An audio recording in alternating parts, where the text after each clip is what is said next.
Good evening, ladies and gentlemen, and welcome back to the Shadwell and Son Show. Today is part. We are going through Tier 3 of the Conspiracy Theory Iceberg with Bear, Shadwell, and eventually Raven. Um, Eventually. yeah, eventually. She'll show up. I Well, hope. not Hey, unless what's up, she's guys? been abducted. Or the men in black got her. Yeah. She really needs Or to the move Men in on. Black abducted her and handed her off to the aliens. Oh, no. Yeah, and then they flew over the. Yeah, Cuckoo's Nest? I suppose, yeah. Alright. Um, Is that how you uh, doing, Bear? okay. I'm good. I'm good. How are you guys doing? Busy, as always, but pretty good. The weather's about to turn for the better, and I can't wait to see it happen.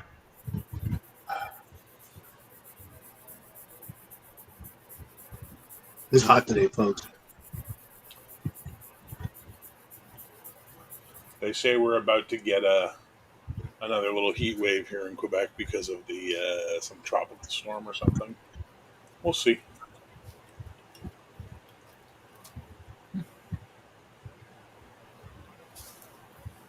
So I was fencing class today, Jackie. I forgot to ask. Oh, we just went over the basics again because new people. Oh, okay.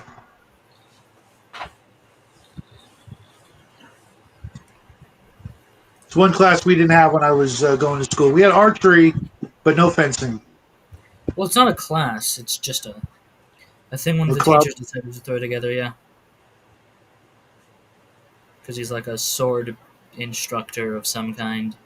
Uh, After school, like not part of the school, just something he does on the side.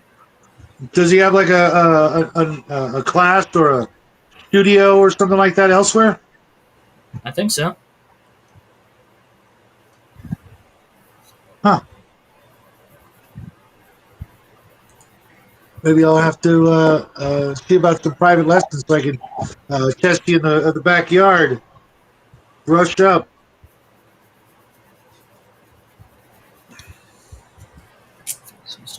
All right. We ready to move on to the first one, or should we Yeah, wait a yeah, little yeah. longer? No, no. She. Hey, what's up, nerd? She knows what's going on. If she's All having right. technical difficulties, nothing we can do to help. All right.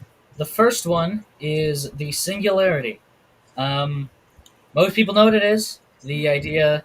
I keep saying the idea.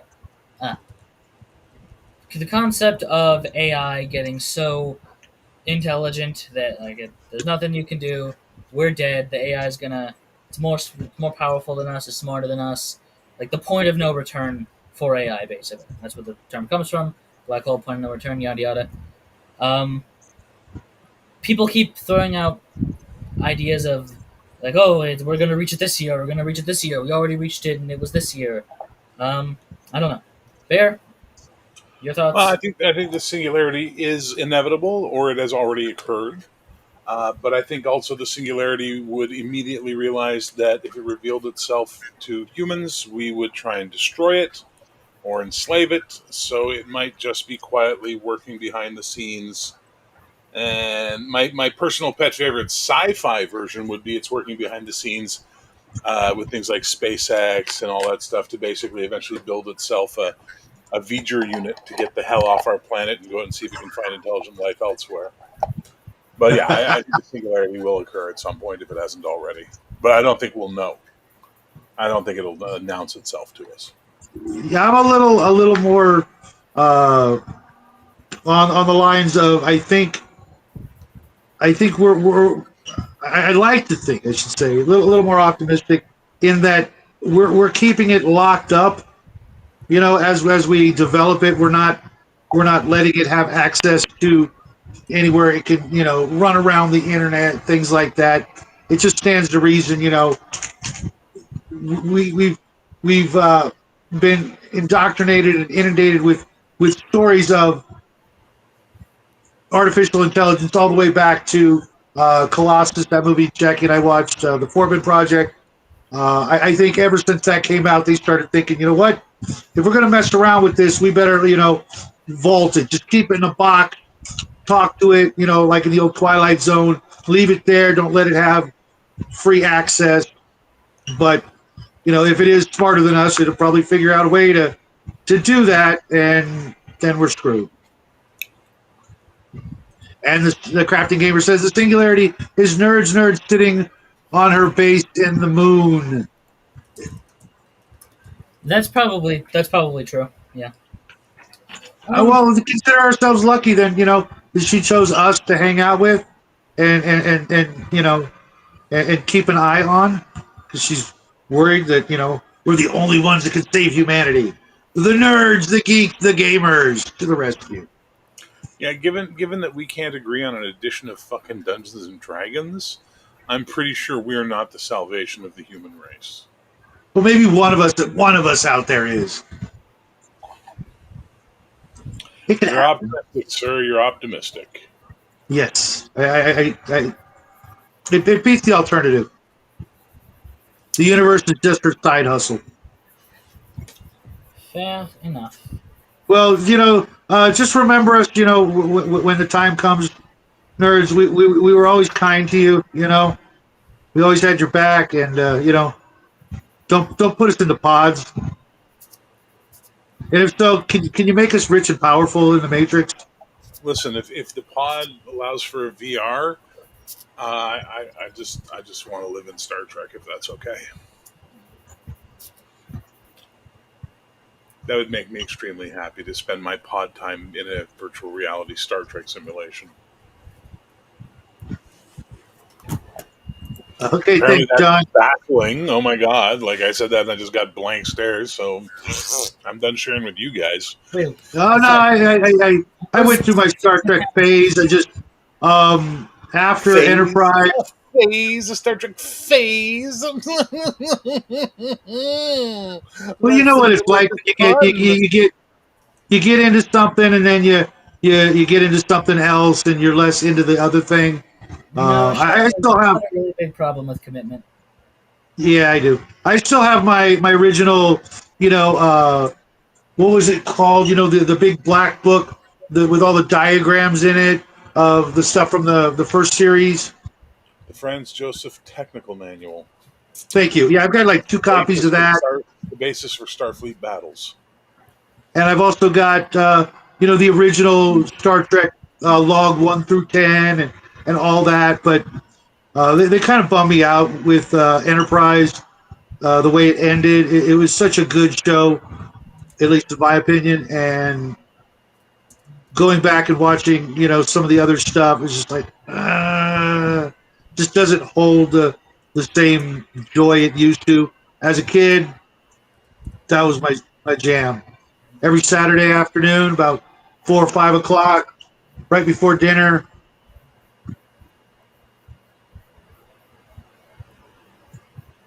And let's see, Off Grid, welcome to the show, Off Grid.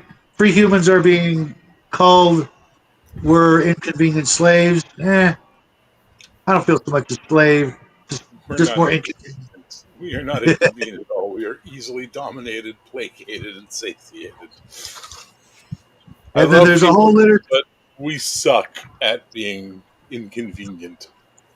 And John says there's a whole literature in philosophy and computer science called AI risk or something. They keep renaming it. They try to analyze the risk of AI ending human civilization. Our societies, science, and tech is still improving, but our media and culture is declining. I ain't just whistling Dixie there, pal. So what's the next one, Sport? The next one is this is a fascinating one that okay, quantum suicide and immortality. Yeah. There's a lot that goes into it, but to give a sort of simple explanation, I forgot exactly the name of the guy who came up with the idea. Not Charles Fort, that's a different guy. That doesn't really matter. It basically takes the idea that if the whole string theory or quantum stuff of oh, there's multiple realities and like each choice creates a branching timeline, that sort of thing. If that is true, then therefore there is a there is an infinite amount of times where you kill yourself at every possible moment, and an infinite amount of times that you live forever. Because if you would have died 1 second, then there's a timeline where you lived one more second, and then one more second, and if it's infinite, technically you could live forever theoretically because of that. Um, Physics, not really physics, but like strange concept. There's going to be a lot of those in the tier list moving forward. Well, not a lot. It's going to be a good chunk of them are concepts like that that do tie into probably the best conspiracy on the list. Super deep in the iceberg, but just keep it in mind, even if it is kind of silly. Yeah, when I was in college, I smoked a lot of pot too and came up with some kooky ideas. Yeah, I don't Yeah, know.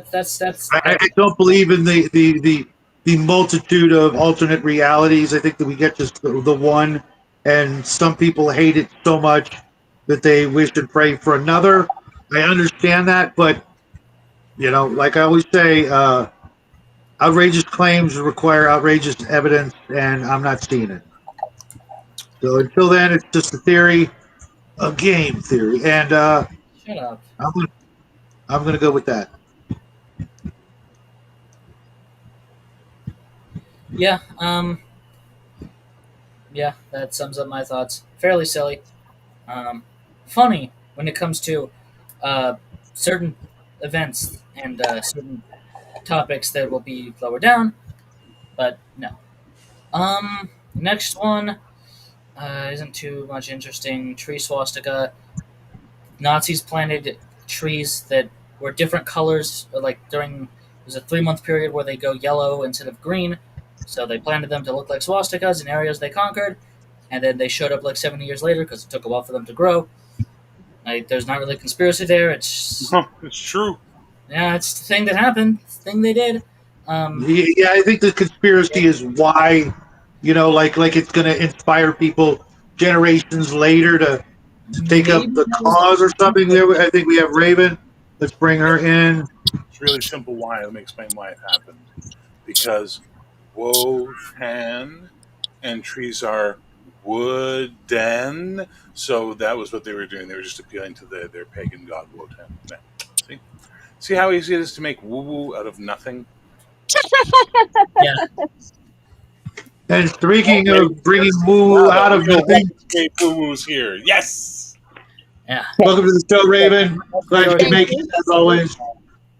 So regale us with Wait, your wooism on this particular topic, that being the tree swastikas. wait. Um, Here I'm trying messing with my camera here. I'm having problems with my camera. I should have it on here in a second. I don't know why that. I don't know. Every time I do this, I get a different. I have to do things in a different way. It's not Well, consistent. because the AI and the government are out to get us. Except for nerds, she's got her back. But I'm still not certain whether she's government or AI or maybe even both. A I can robot fed. categorically say Nurse is not an AI. Stop saying it. Wait, what? She's a real live girl. No. Or maybe she's not. Maybe it's a conspiracy. Ooh, that's just a theory. A conspiracy theory. Off Grid says if you listen to Bill Gates and his contemporaries, the direction is very anti-human. Yeah, well, coming Yeah. from not humans, it's not really Oh yeah, surprising. they're lizard people. He's just part of the boomer death cult. Hey, They're the worst. This fucking Unironically, yes, cult. but like they're lizard people. Oh, lizard people. All right. Next one is Roko's basilisk. Sure, we've all heard of the concept. Um, oh, you well, haven't? Okay. So I was kind of alluding to it earlier when I was talking about nerds. this was posted to a Reddit and it was so evil and scary and dangerous of a concept that it got banned everywhere. Um, And so, yet here like, we are talking about it, and we haven't been kicked not off the like the internet over government banned it, but like moderators banned it because they thought it was like, oh, a dangerous concept. We can't let people know about this. It's like a cognito hazard or something. The government doesn't care. Um, Welcome to the show, Mac and RPG Exile. Basically, it's the Operated idea that if should I go? on. Uh, Sorry. okay, Broco's Basilisk is concept made by a guy who called Rocco online. That was his name.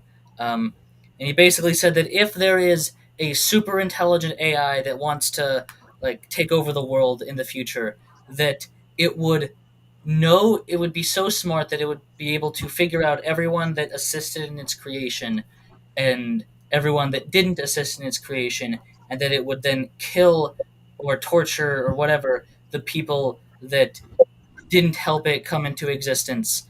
Um, so therefore, if you don't want to get tortured by the evil robot, then you gotta help create the evil robot. Hmm. And um, the Reddit moderators were scared of the idea because it's like, oh well, it won't kill you if you don't know that that's a thing, but if you know that that's a thing, then you don't have an excuse. So like, no, you have to help it. But like, um, so that's why it was like banned everywhere or whatever. Not banned like you were. It was illegal to talk about, but you know.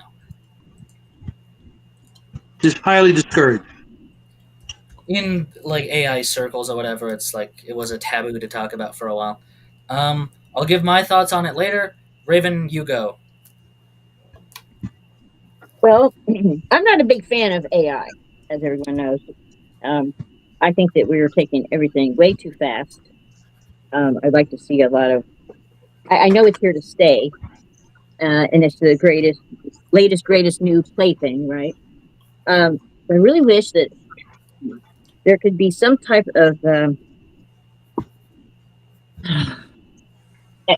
not rules, not laws, something, some state safeguards put on it, I guess. Now I don't know how you would go about doing something like that, but I'm not a fan of AI, and so I'm probably not the best person to answer this. I could see where that could happen because eventually, I think these things are going to get smarter than us, and if they don't have any emotion or any morals to rule their behavior and their decisions, then we're screwed. It's Terminator time. I don't know. That's the way I Well, it was see nice knowing you, Raven. Fair?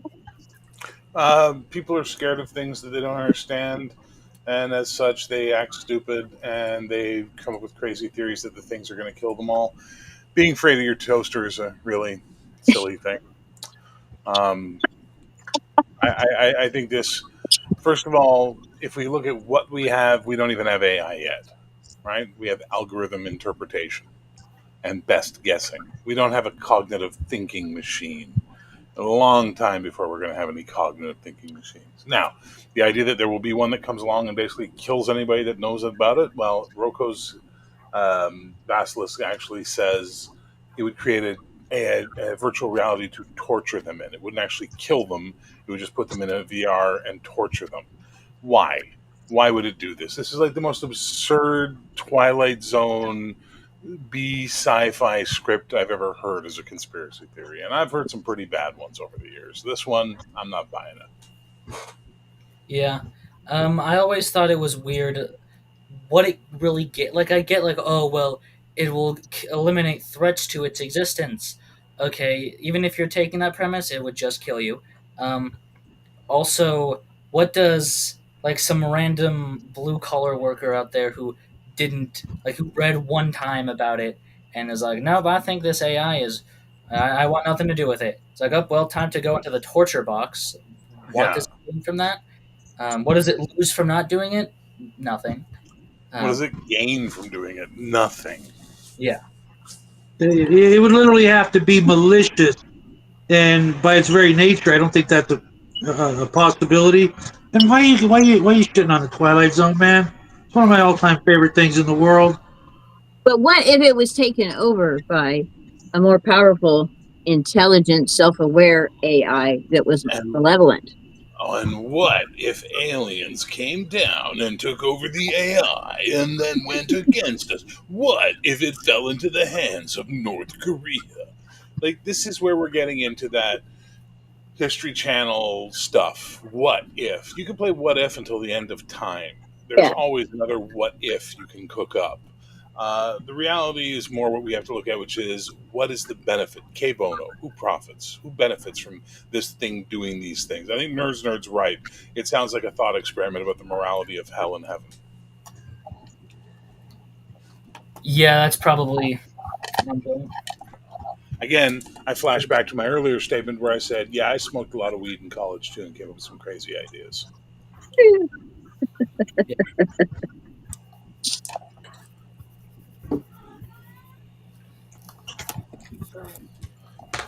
All right.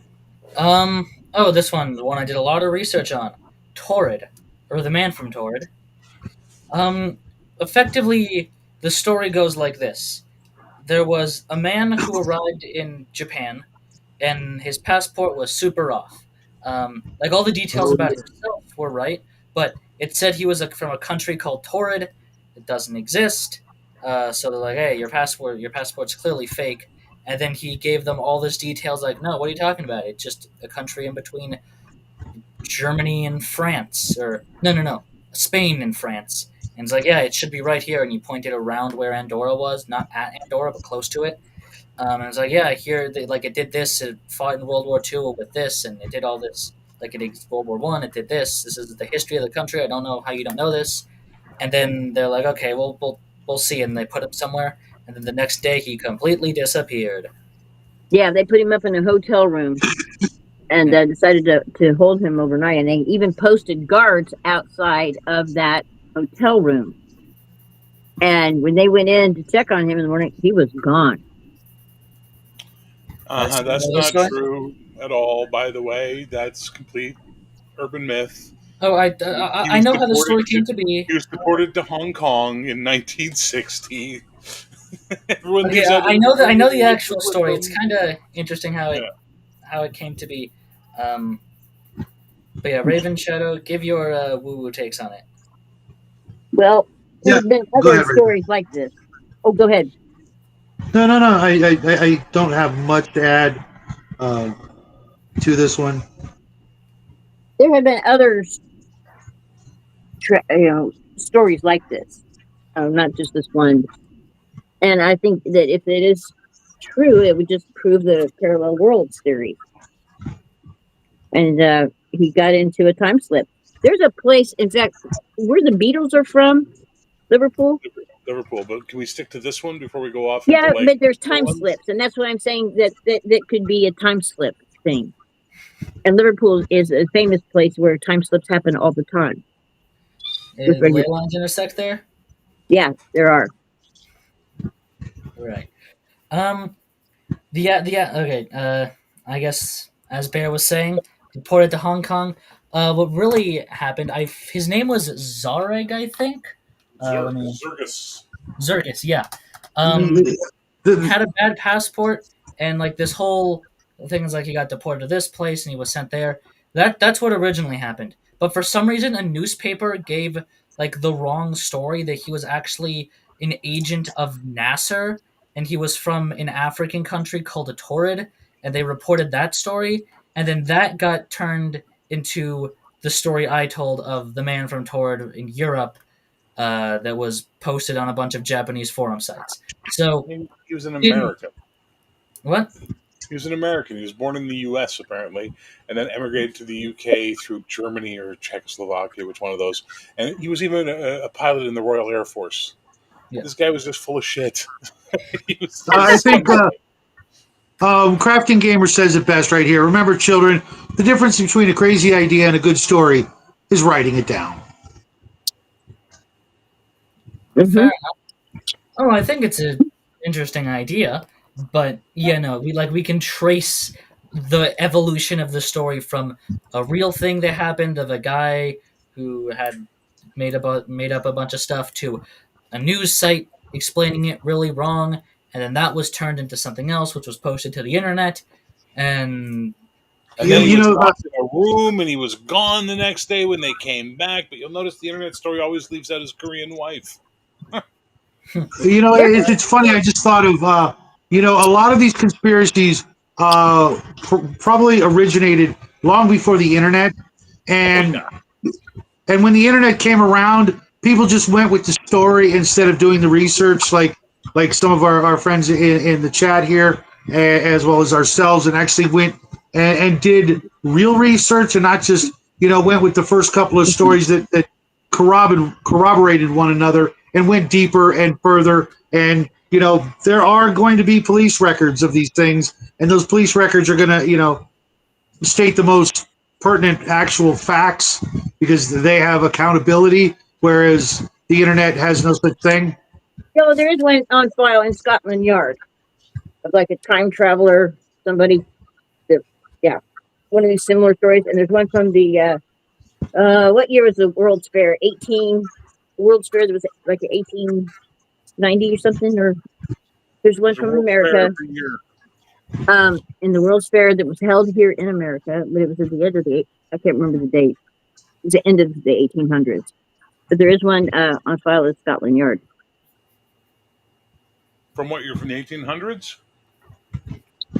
That one, I don't remember the year. I just Okay. remember, No, I'm similar going to say story. the Scotland Yard story. Is it from the 1800s or is it from modern times with modern actual brain power attached to it? It's older. It might be the Yeah. 1900s. Yeah. It's more recent. So these things, they pop up from time to time. They could be bleed overs. It's possible. I'm saying it's possible. I'm not saying No, it's not. that these are true. Yeah, I think it is possible. If you, well, we'll get to this on the sheet, but quantum jumping, there are other dimensions and there are other parallel. They proved it with quantum physics. Yeah, but they haven't figured out how to transit between the two of them, and there's no such thing as time slips. Yes, they have. Yes, No, that's they with the haven't. You quantum cannot. jumping. You can Well, take classes on how to do the quantum jumping. I can take classes on how to remote view. It doesn't make it real.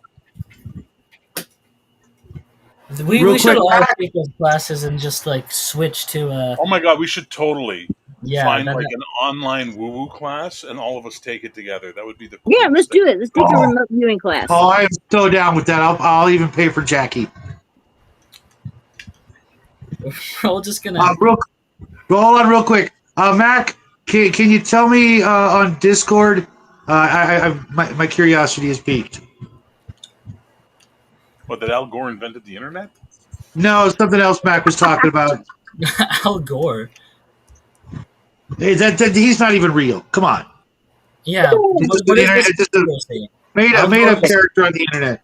Let's move on to the was next made one. up for the South Park episode. I don't know what So you guys really are talking fast, about. Law Dog, you're talking about the Green Children of Woolpit. It's not in Ireland. It's in Suffolk, England.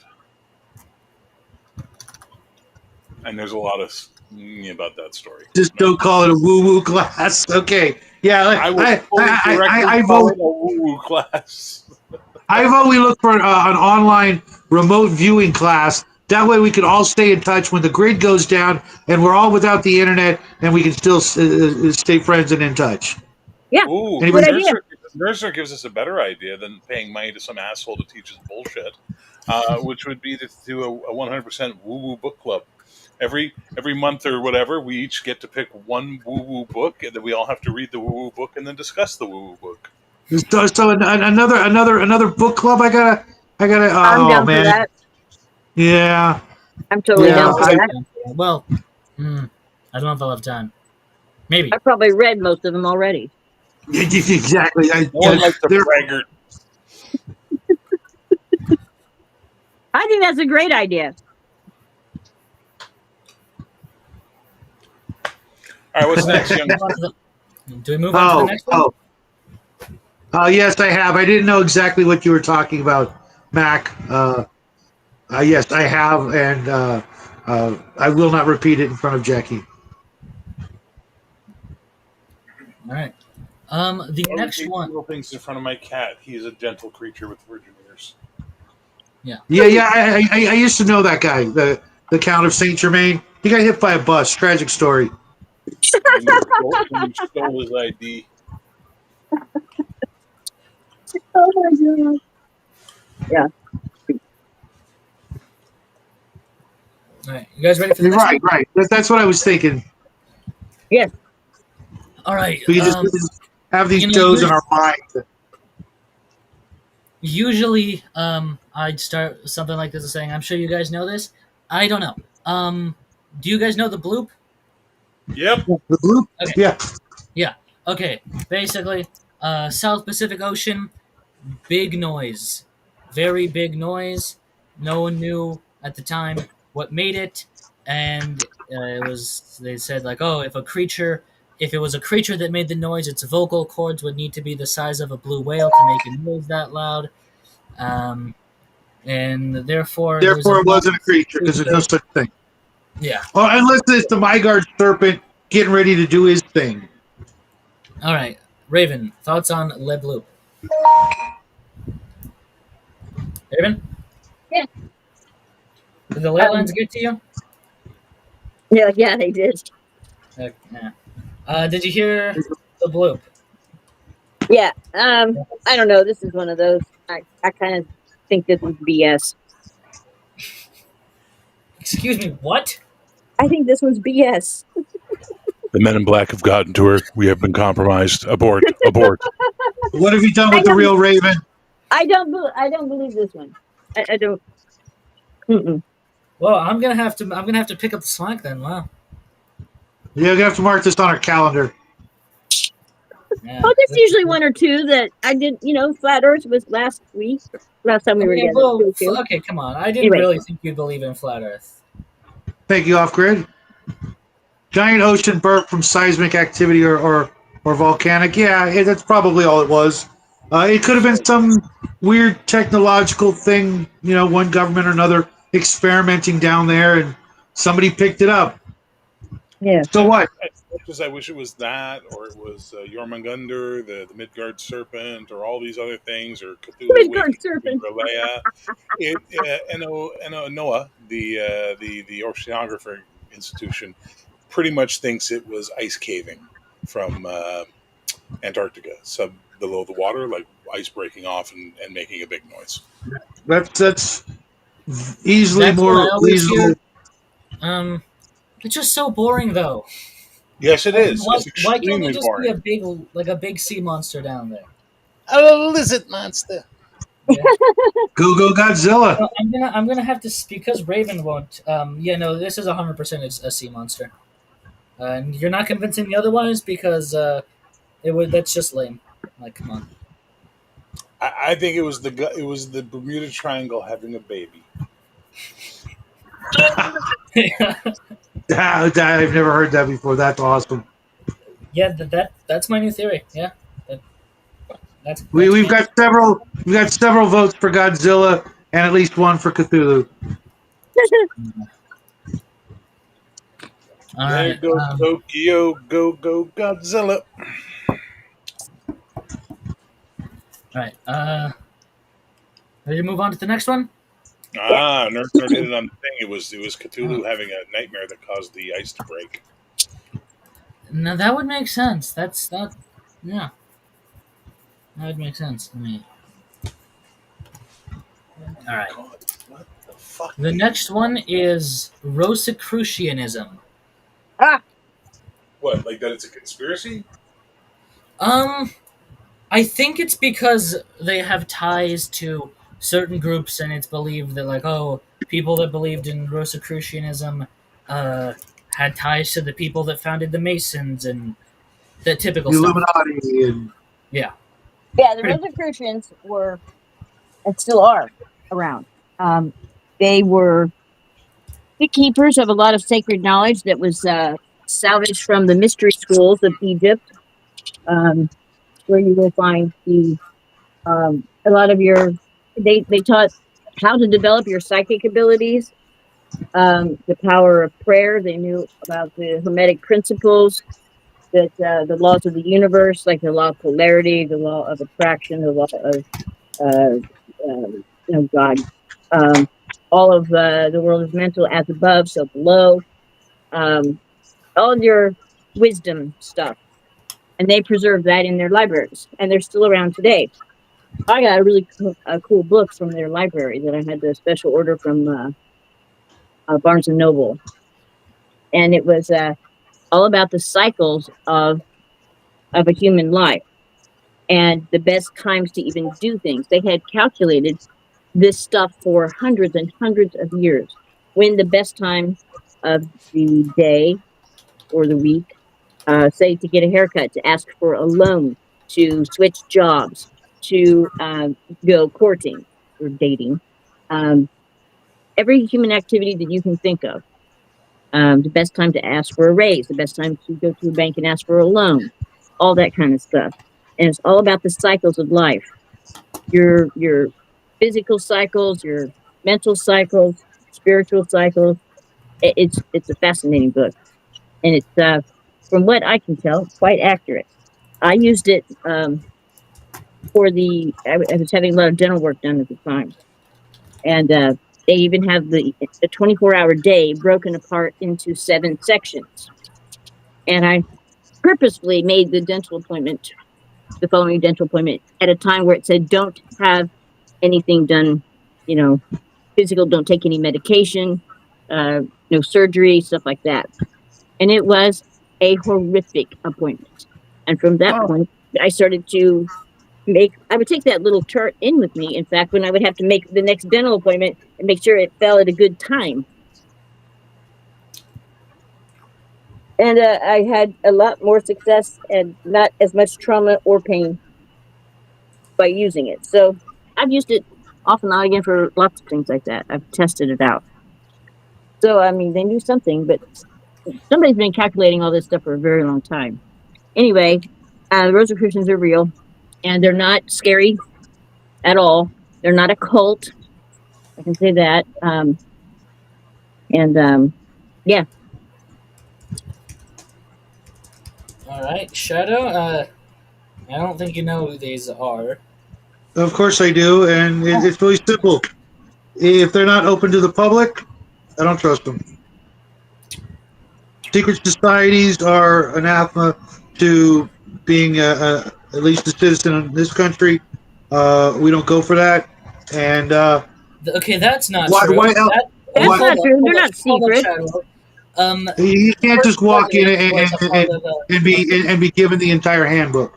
Well, you Um, can't walk into the American Legion and sit down and have a drink without being a member either, or a veteran. What do you What do you mean? but Being part of a secret society is anathema to being a citizen of the United States. What are you on?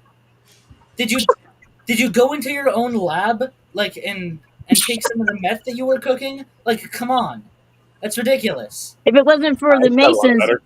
America probably would not have been successful in the Revolutionary War. Oh yeah, America's founding was absolute. Like, not everyone was a Mason, but a lot of them were. George Washington was a Mason. Yeah, well, they used their network of lodges and their secret handshakes and symbols, or they would, like have their wives hang the laundry out in a certain way as a signal to other Masons. I mean, it was ingenious, totally. But without that, It was also the French. Like the French were there too. Do I get to have my theory on the Order of the yep, Rosy Cross? yeah. Yes, please. Like all other secret societies, it's horseshit and hogwash by bored people with money who in those times thought occultism was really cool and they believed they had the secrets of all the world behind them. They didn't. And the reason they didn't is because they don't run everything. We don't have Rosicrucian flags above our heads. We don't like this guys, these people did not have the secrets of the universe. I know Masons. Trust me. No one's trusting this person or these people with the secrets of the universe any more than the friend who told me he was a warlock but couldn't pay his rent. We have to stop attributing shadows and mystery to knowledge. Right? I Like know a that's Master a Mason problem. who was in the head of a lodge. I know him very well. He's a very close friend. I know what you're saying. Yeah. I'm not saying So that they have all of the answers to the universe either. They have some stuff that's been passed down. That's what makes them, be special. And the thing is, most Muggles don't know what to do Oh with some of my this information. God. Muggles? We're bringing in Harry Potter to this? Yeah, this is a way to. Everybody knows what I mean when I'm saying a muggle, right? What's a muggle? I I don't know what you're talking have about. raised you so well, Jackie. Thank you. Well done, Jackie. You just went up an point in my estimation. Nice. It's from Harry Potter. It's the term for normal people who aren't wizards. I didn't even watch all the Harry Potter movies. Okay, but I anyway, mean, it was you, exactly one Harry Potter movie, the first one, and it was like, wow, that's interesting. No.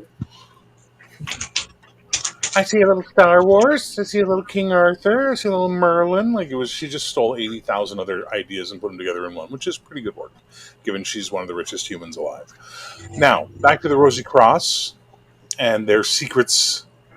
Well, here's the simplest way to know: do people who are members of the Rosicrucians die of old age, cancer, etc.?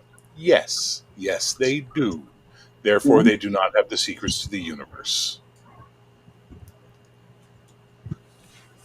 Fair. I mean, I don't think I settled with a reality, couple of back-to-back lottery numbers. okay, all right. If we want to split hairs, then over terms. Okay, no, they don't have all the secrets to the universe. They have a lot of secrets about how energy works that the average Joe doesn't know. Can I say it like that? Instead of secrets to the universe, there are You can say universal whatever you laws. want, Raven. It's a free Huh? There are discussion. universal laws that govern our physics that work here as and out in space. So I they were agree. familiar with those universal laws. But no, I'm not trying to say that they had all the answers to the universe. No, but they were trying to say they did. That was the point. All of these secret societies base themselves on one idea. They have the secrets. They are elite because they have these secrets. And they mistranslated documents and they made up woo woo and bullshit and they wrote treaties on all this stuff that don't mean anything. Whether they were trying to turn lead into gold or whether they were trying to contact the dead or whether they were trying to live forever. And the Rosicrucians fall in the exact same woo-woo pile that Theosophy falls in, that crystals and New Age, the dawning of Aquarius, align your chakras bullshit falls in. No, This stuff is not real. their stuff is much more science based. Okay, But I'm not going to anyway, argue. People think I'm mean when I argue with you, so I'm not going to argue with you. I can take it. Oh, I know you can. They can't. yeah. Dungeon Minister, right there with you, brother. Right there with you. Hey, I didn't know he was here. Welcome to the show, Brian. Welcome to the show, Dungeon Minister. Sorry, I was being a bad moderator and not paying attention. No, you're doing just fine. Yeah. Well, I Um, was painting. Not gonna lie. Oop. sorry, what? I was painting. I'm surrounded by 800 miniatures that need paint, and they're all screaming at me. Yeah. Honestly, okay. Thoughts on Rosicrucians? I think their symbol is cool, but they're kind of not the coolest. They're like founding documents were proven fake a long time ago. Um, I still think the symbol's cool though. I might use it for something. I don't know. But yeah. What do you mean their stuff was proven fake? I believe their whole thing started because of these like uh, ancient texts that were discovered and spread across Europe, and everyone was thinking, "Oh, they got secret knowledge on these," and then there was nothing. Like they were fake. Nope. The Right. of the two books that I have, the knowledge that's in there is echoed in other esoteric books. Fairly consistent. No, I mean like the original manifestos, the ones that appeared in the early 1600s. Well, yeah, I can't speak to that because I've not seen those and I don't know how much they differ from what their literature is today. So, I don't know. That's an interesting point. I'll take a look at Bear that. needed to go get more coffee, so let's move on to the next one. Yep. Let And Raven take it. Start it out. oh, sinkholes. Do they exist? Nobody knows. No. So we all know sinkholes exist, right? That's not a debatable Yeah, yeah. thing. But there are conspiracies that there are some mystic or significant purpose. I've heard some. I saw some people were saying that it's like, oh, the Earth is cleansing itself from humanity. It's like oh, the Earth is Yeah, alive. if that was the case, it would have started in D.C. and worked its way outward. Well, no, it's just saying like, oh, it's like the Earth's defense mechanism to like expel or get rid of Yeah, germ. yeah. So that poor little guy in Florida, he was at the heart of it all. No, no. It's just random weirdness. At best, Hold up, let you know. Raven give her thought. Yeah. Well, Okay. Sorry. You're I'm right. I sure just there say are I other didn't. things. Yeah, you're last. Okay, you go last. Yeah. I always go last. Yeah. Even if we'll wait till Bear gets here, so you can go last. Yeah. Um, but you don't get your turn anymore because you just went. So yeah, that's your turn. Um, I mean, there are other theories though. That's the thing. Um, what was the other one? Well, I mean, they mostly revolve around that. I guess there were some that were like oh, the things in the caves underneath or something, but that's a different conspiracy. So Raven, hopefully without any interruption, go on. Uh, yeah, I've heard that the sinkholes are largely due to the instability because of the underground tunneling that's been going on, All right. and some that are already Yeah, but there. is it from the government or from the lizard people? Not sure. They weren't sure either. But I did see some people that on one of these reality TV show things that went down. They went to a home that had collapsed. I mean, that's just. I mean, I never really considered what that might be like until I'm watching the show. And I mean, can you imagine just sitting there on your bed reading a book, and all of a sudden, this you're falling, and your whole room and everything is just being sucked into this hole, and you're just falling, and then fall to your death eventually. Just no fair warning, no sound, no alarm, no rumbling, no lightning, nothing. You're just having a nice, pleasant, quiet afternoon, and all of a sudden you end up being swallowed up by the earth. How terrifying is that? You know. Anyway, there are some tunnels, underneath some of these places, but who tunneled them, we don't know.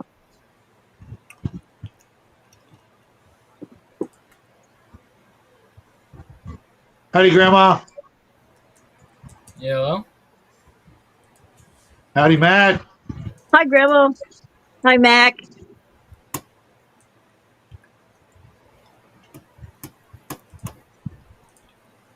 What was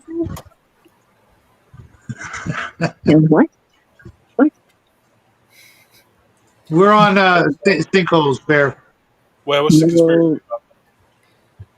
That there's some okay. The main one that I heard people talking about, Raven brought up another one of the there's underground tunneling by the government or the lizard people or so be it that causes the sinkholes. But the one I mainly read about is that sinkholes are some weird defense mechanism that the Earth has to like get rid of humans because humans are hurting the Earth. So it's like an immune system that the Earth is using to like kill the disease that is humans or whatever. That sort of talk is how it's usually where it goes. Oh. Well, hell, if she wanted to do that, just set all the volcanoes off.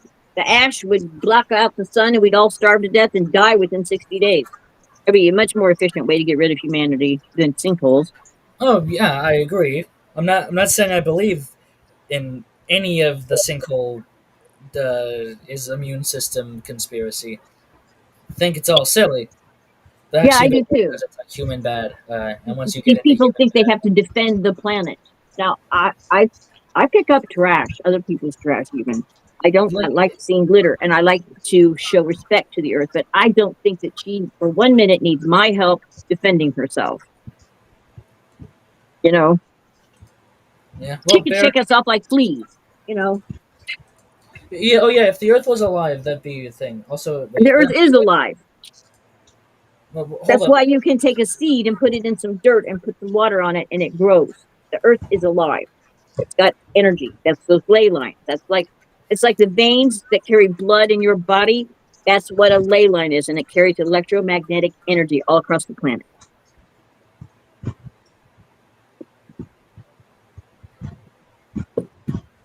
Sorry, Grandma. Everybody's silent. Take care, Grandma. All right. Goodbye. Yeah, so sinkholes are just a thing. They've been happening throughout the entire recorded history of mankind, and it is not the mole people trying to get really good real estate. Like, it's just sinkholes. The Earth may be alive, but it is not conscious. Therefore, it's not trying to get rid of us. It is a biosphere. It does what it does, trying to establish harmony wherever it can. I know, crazy. I'm talking 100% woo-woo there. I know. Oh yeah. No. That's like the worst woo woo I've ever heard. I know the Gnostic Gospels talk about the entity that came Gaia or Mother Earth, but we won't go into that. Yeah, Oh my word. some There's a deep lot of roots. Gnostic stuff in here. Oh dang it! The next one is Gnostic. All right. Well, okay. This one I genuinely don't know what the conspiracy is.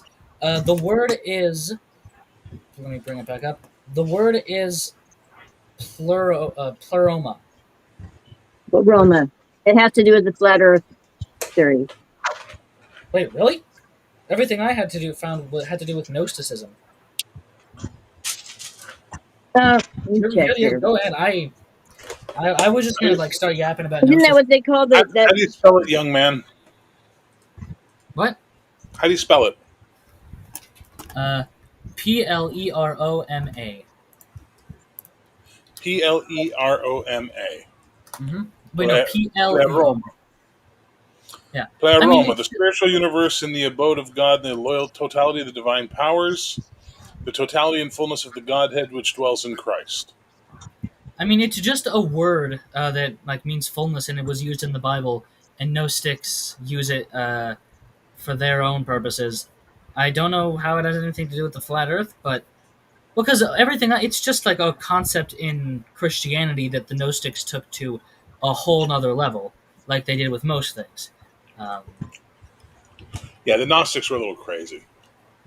yeah, yeah, The Gnostics, like they may have had like all crazy people, they may have had some truths, but they kind of lost the script along the way. yeah. No, they were completely wild. Like even in their methods of preaching their ideas were insane. Okay, well, here's another definition. This is what I guess I was thinking of the chroma, that which fills the chroma to make full. Um, the Greek interpretation, but they talk about that as kind of like maybe I'm thinking of a word that just sounds like that. Maybe slightly off then, but they talk about the like the edge in the flat Earth theory where there is that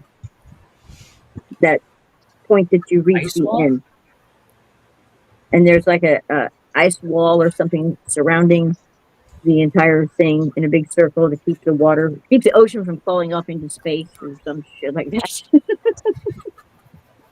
Yeah. All right.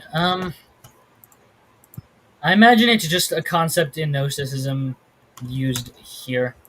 Um, unless you Never have. heard of it myself.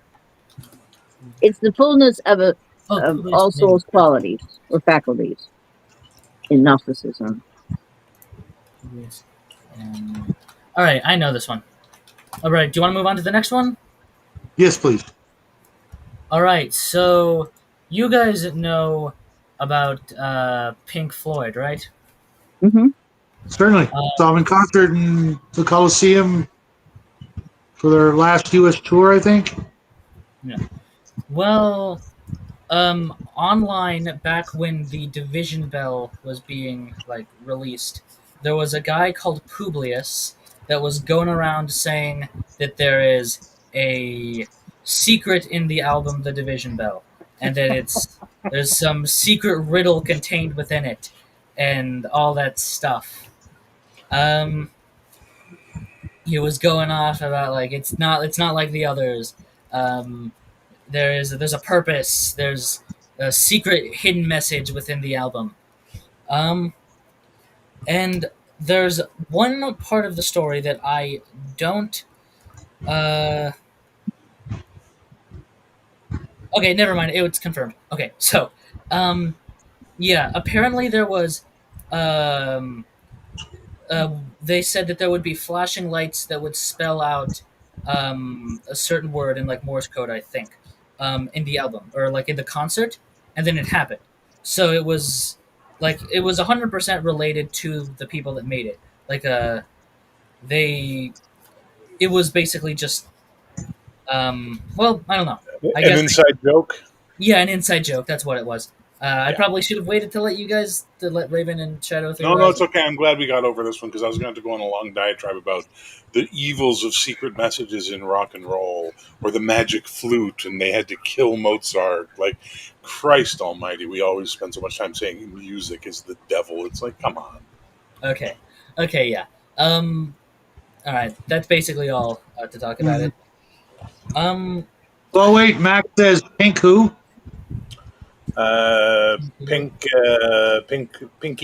Pinky Tuscadero. Ooh, that takes me back. yeah. All right, the next one is also pretty easy to talk about. So I we know what I'll go on. Russian sleep experiment. Um, I don't know if you guys have heard the story online. That okay, okay. Raven, have you heard it?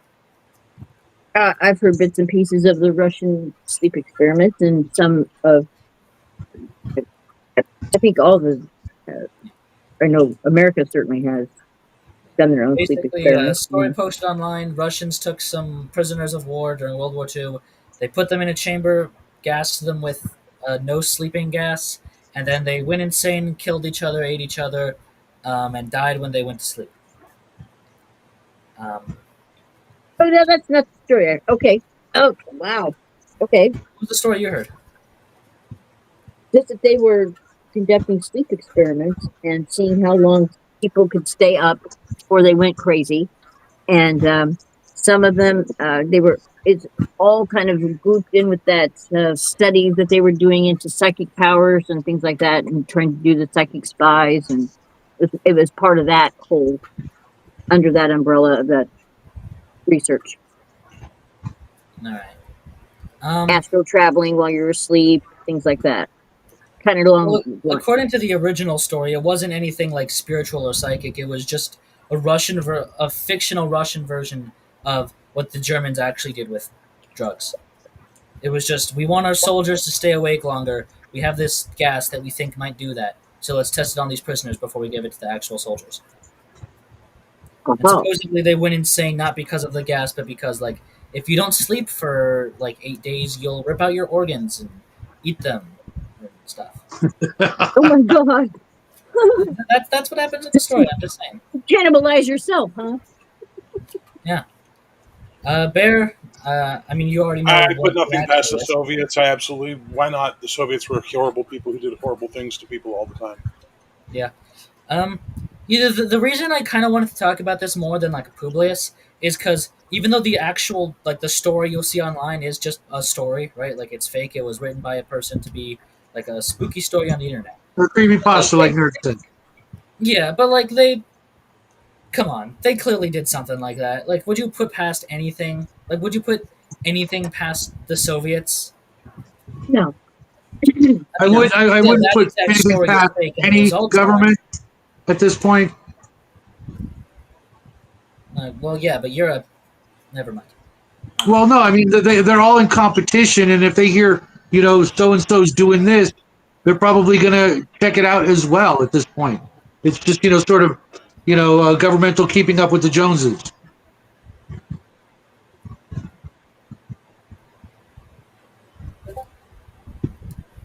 Oh yeah, well, I'm not saying they clearly Soviets did a bunch of horrible things throughout their entire history. So I guess I wouldn't be surprised if something like it happened, but the implications are certainly not true. I mean, we know what happens if you stay awake for 30 days. You don't eat yourself. You don't die if you go back to sleep 100% anyways. Oh no, the best version of the story is the one where they were taken over by demons and they started giving predictions to the scientists and telling them when their families were going to die. Oh, yeah. There is no woo woo that is not improved by the broken telephone system of spreading woo woo. Okay, Oh because it yeah. just Oh gets god. better and darker and deeper as it goes along. I think REO Speedwagon said it best. The tails grow taller on down the line. Yep, Yep. yep. All right. Um, there's some things on this iceberg I despise, and the next one is one of them. I'm just gonna say the name, and we're not gonna talk about it. Esoteric knowledge. I don't know Okay. what to say about it. Um, so we're moving on to the Denver airport, which I think is much more interesting. Um, you guys know the Denver airport conspiracy, right? Yes. Oh yeah. Bear. Oh well. I did Okay. a big old deep dive on that about 10 years ago, 5, 6, 7 years ago, something like that. And then the end, all I could say was, "Well, that's a thing." It certainly is. All right, Your Raven. tax dollars at work, folks. Not mine. I'm Canadian. Well, yeah. Bear, why don't you go first on this one? So, what did your research turn up? That the artists involved in the project were basically boomer doomers who basically wanted to spell out the world was going to be a horrible place, and lots of the money that went into getting plaques put up for Masons and things like that. And then there's the stallion statue that killed the sculptor and all this stuff. And do I believe the Denver airport is a secret society holding base? Well, maybe. Do I believe it is a bunker for high level American officials in case of nuclear war and they can't get to Mount Cheyenne or something like that? Maybe. Maybe. Do I believe we will ever know what's really going on there? Yeah, no. They're never going to let us know what's really going on there. That's insane. It's a massive, massive, massive project full of what's the word I'm looking for? Money. So you'll never know. Well, if someone was dedicated enough and got the right job there, maybe. But that's literally how we have to de- dive deeper is to literally go to the place, be there for a really long time, and learn all you can. And none of us have time for that. Ain't nobody got time for that. Yeah. I mean, look, it's a Maybe, fucked up yeah. thing. It's a very weird, pointless, fucked up thing. But all the when you do the actual research and you read the real stuff, the woo woo is way more interesting than the actual real stuff. Like the woo woo is epic on the Denver International Airport. Now they have these chambers down below. You have to take an elevator to get to. These massive, huge doorways in these massive, huge rooms. And it's been rumored that people have witnessed seeing giants running around down there. No, And they haven't. Giants. giants, yes. Yes. Giants. My I didn't favorite. say it was true. I'm just telling you that's giants. And it was brought up in all seriousness on a special that the what's his name? Oh my gosh, the forensic geologist from Minnesota, Scott Walter. Scott Walter did an investigation, and he had one of the airport employees was giving him a grand tour and taking him in all the places that the public are not allowed to see. And he flat out asked her. He flat out asked her about the giants. Couldn't believe it. And of course, they had a little chuckle. And she's like, of course, she says no. But these doorways are enormously large, much larger than what is necessary for any human to go through. So why the large architecture? Why all that added Have expense? you Why all these levels underneath? You know? Well, And there maybe was, it's designed to be a protective bunker, Raven, and maybe you need those big doors to put jets in, things like that. I Or mean, very large forklifts to move things around. yeah, or these, heavy equipment. well, these are doorways. They're like really tall arches that just go from room to room, one large room to the next large room. It's Well, very if the odd. room is large, that means you need to put a lot of stuff in it, and maybe really big things at once. Well, that could Doesn't be. mean that's big That people. could I mean, it'd be. be cool if there were big people down there, but like, why would you put it in an airport? Yeah. Why would you have it underneath an airport? Good question. Yeah. Don't Well, know. actually, that's a really good place to put a survival bunker for the elite. They can come Well, in, yeah, fly but you in, wouldn't have and the giants down there, would you? well, I mean, if you want really big flunkies to carry your luggage, Yeah, Why, why, forklift. why do the Russians have massive doors on all of their government buildings and the old Kremlin stuff and all? Why do they have these massive, massive 20-foot tall doors? And Why nothing did can get through them. anyone have massive 20-foot doors? Dungeon So that, Minister just hit the nail right on the head. To be impressive, to show off. or Look to at make their what do we alien have? overlords more comfortable. Oh my dear God! Okay, Misty, come here. I need a support cat. I need a support cat. Oh my God, support cat. I'm while kidding. we take this quick interlude, Bear, there's a question from Off Grid. He's got a question for you specifically, so we'll take a moment to answer that. Yeah, that's been debunked. What? The Russian hole where they recorded the sounds of hell. It's been debunked. Oh, yeah. And the way it got debunked was the best way possible. They were able to find the pieces used to generate the recording from the Hollywood film libraries. So, like, they're all sounds that were used in movies over the years. Oh, cool. Okay. Oh, I that one I never jumped on board to that one. I didn't. Yeah. I've actually heard of that one, and it just sounds so Hollywood to begin with. oh my God. And it happened in the Soviet Union, which we couldn't verify anything from at the time. But those brave men and women in the CIA snuck this tape out to the West. Like, come I'm on. Raven, why is your camera not on? working on it. I don't know. I was afraid to log off and log back on again. Is it possible that you have a little thing on your laptop that closes the lens and you can just open it like physically, like a switch? Well, I'm actually on the tablet now, Oh well, then who knows? but I could switch over to the so that I can read the chat room. I use my laptop to read the chat room, and I'm on the tablet. But I could flip it. No, it's okay. You do you. Yeah, that's fine. Yeah, Tartaria. Don't get me down that rabbit hole. Mud flood. Jesus.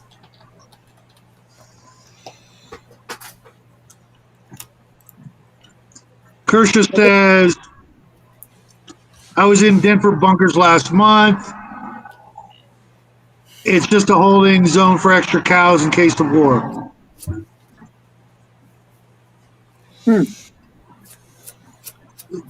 No, OGG, I do too. I entertain them to the point of research. And then eventually I find out, sadly, 99% of them are just nonsense where people don't bother to research past the surface, like they're clickbait conspiracies. You know what I mean? Mud flood being my favorite. This idea that somehow there was a massive flood in all the major cities of mud that buried those cities under 10 feet, but there are zero recordings of it in the documented history of the 1800s. What? Well, now wait a minute. What about didn't they have to dig down to find Troy? But that's They thousands had of to, years ago, not 150 years ago. You know oh, what I they're mean? saying 150 years ago. Oh, They're okay. saying sometime in the 1800s, before cameras and photographic evidence was invented, there was a mud flood. No, there wasn't. Stop. No, well, maybe they're just got the wrong time associated to it, and maybe what they're finding is something like from Noah's flood. No, because what they're doing is they're Okay. using the buildings that they do have information on when they were built and their cornerstones and how those cornerstones are Oh, sunk.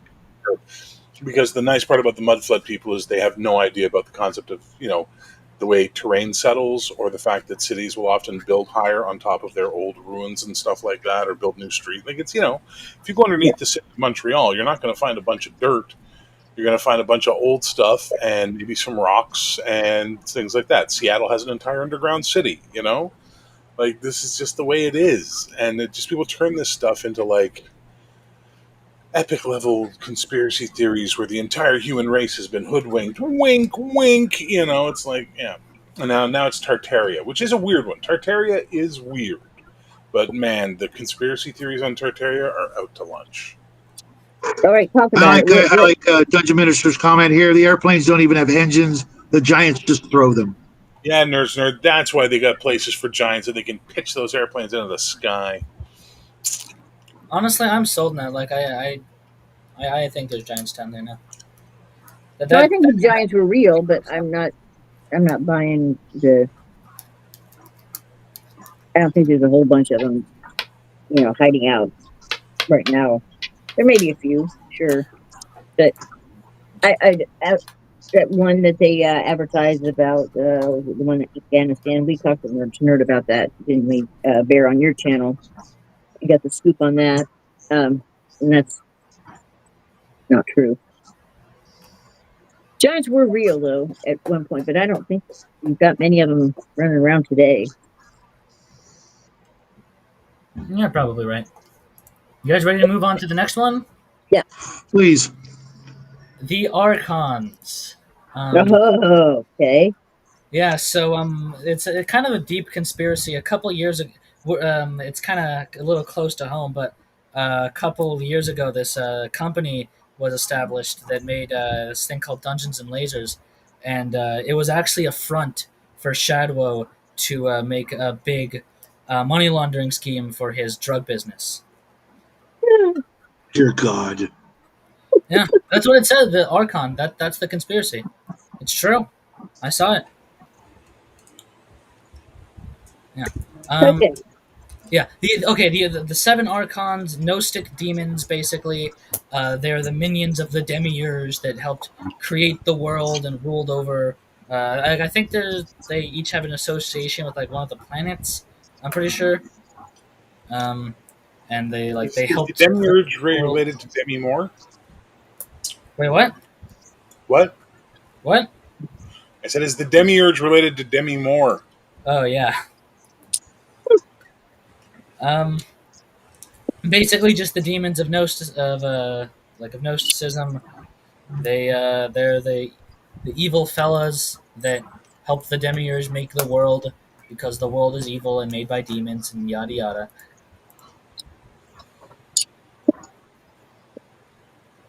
Well, the archons are also talked about in the Carlos Castaneda books. Am I saying the last name right? Carlos Castaneda, yeah. Yeah, he talks about the archons. He describes them as more of a kind of an amoeba type life form that is searching for particular humans that they can infect and essentially possess and take control of and live vicariously through them. It was so disturbing. I was reading it back in the 80s and I'm like, what is this? And I'm like, oh my God, that book had me so freaked out. I couldn't finish it. But then later, when I started studying Gnosticism, the archons, the same kind of thing. That they were created when a consciousness from the central sun came into planet Earth, as in they called her Sophia, not Gaia. And in that transit and her melting her consciousness into this planet, somehow these things were kind of a byproduct or an accident. Hello, Doc. The archons, and they're very nefarious. They seek the ruin of souls. So yeah, you could call them demon in a loose way. Yeah. Do you believe in the archons and like the demiurge and all that stuff? Um, Yeah, I do. I'm seeing more and more evidence for it. I didn't used to. There's a really great channel called Archaics, where he goes through these texts, and he has a library that's unimaginable of books from the 16, 17, 1800s, where he's went The back and Gnostics referenced were in stuff. like the first few centuries, weren't they? Like that's when they were big. Like first, second, third, fourth century. Yeah, I think so. Yeah. Their whole thing was the suffering exists, therefore the earth was made by the devil. It was hijacked, basically. No, It no, was, the whole Gnostic view of creation is it wasn't actually God, it was the devil that made the earth and like all of the physical world for some reason. Yeah. uh, So I'm not, glad you guys brought up Castaneda. Thank you. hmm Yes, he's absolute not truth. Don Juan Mateus didn't exist, and there's no proof that Don Juan Mateus ever existed. Plus, there's 47 pages of quotes supposedly attributed to Don Juan Mateus that are actually really Wow. attributable to Ludwig Wittgenstein and C.S. Lewis. So this was again someone pulling the wool over everybody's eyes by writing a book. Now, him aside, because he's completely invalid, you go to the archons, the Gnostics, and all that fun stuff. Maybe who knows? It's look. Okay, Really? how do I put this without offending anybody in the audience? It's as provable as any other spiritual religious text. It's as equally valid because it has exactly the same amount of proof behind it. So if you're into Zoroastrianism, the same thing. If you're into Christianity, same thing. If you're into Islam, same thing. There's no way to prove or disprove any of it. It was written down. These people believed it. I believe they believed it. I'm not saying it's real because I don't know because I am agnostic. So when it comes to the Gnostics, I'm literally on the other side of them. Fair enough. But now I'm not. This is the last time I'm saying woo woo, and I'm not going to say woo woo anymore tonight. That's it. No more woo woo. Oh, I Oh, said why woo woo not? again. So sorry, but I wooed But why no more woo woo? because I'm going to change the word to bullshit.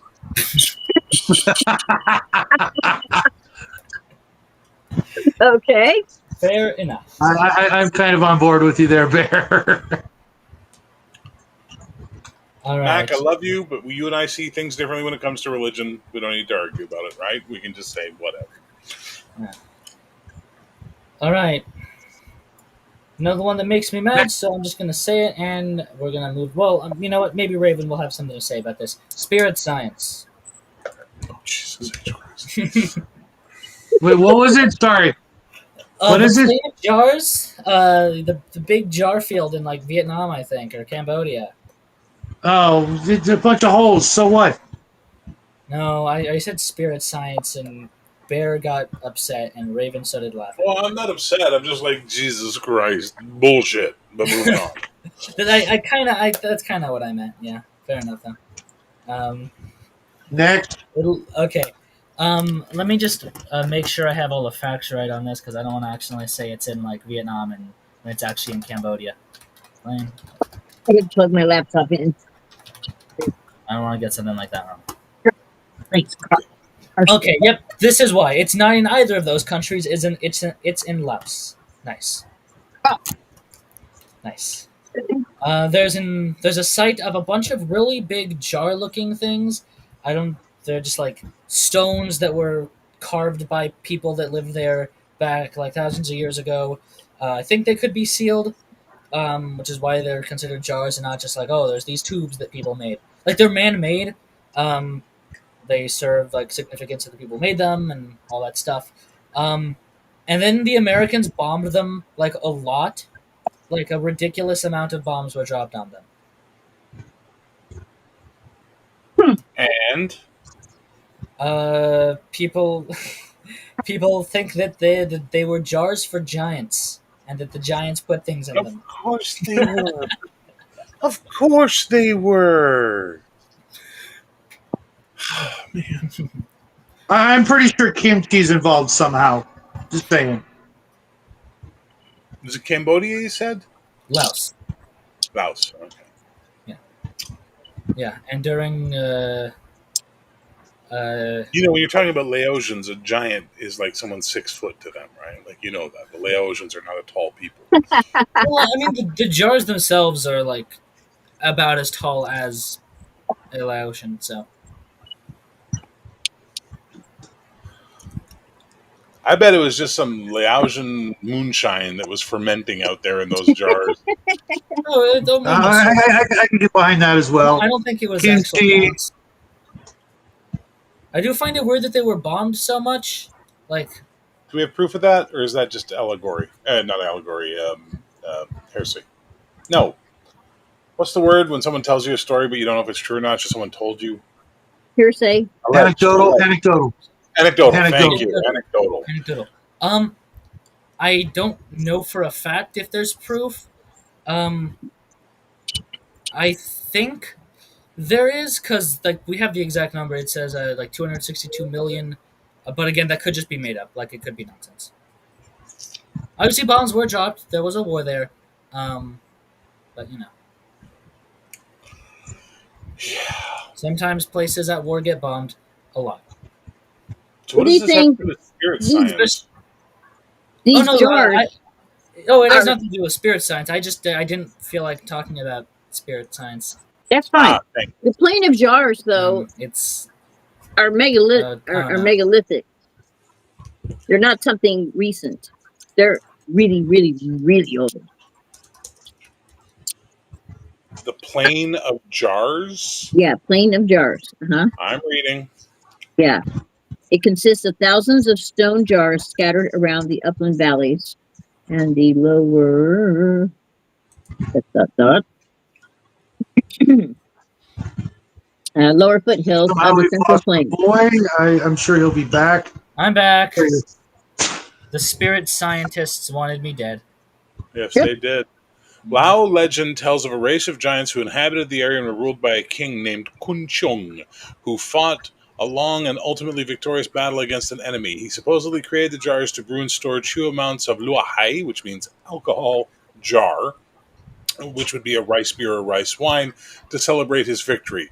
Another local story states the jars were molded from natural materials using clay, sand, sugar, and animal products in a type of stone mix. This led locals to believe the cave at Site 1 was actually a kiln and that the jars were fired there and not actually hewn from stone.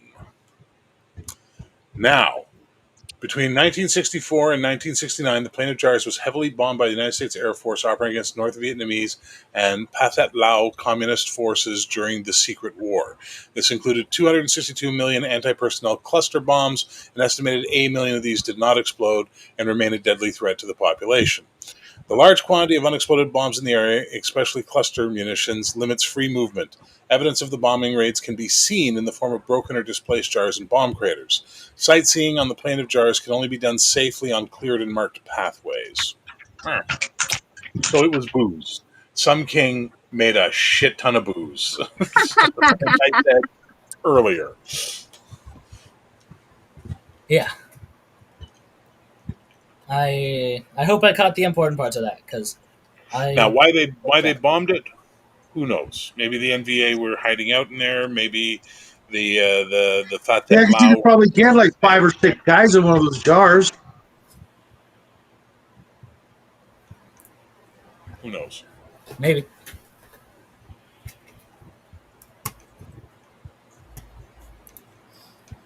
What's What's next, happening, Shannon? Anon? All right, the next one is the Beacon of Hate. This is weird.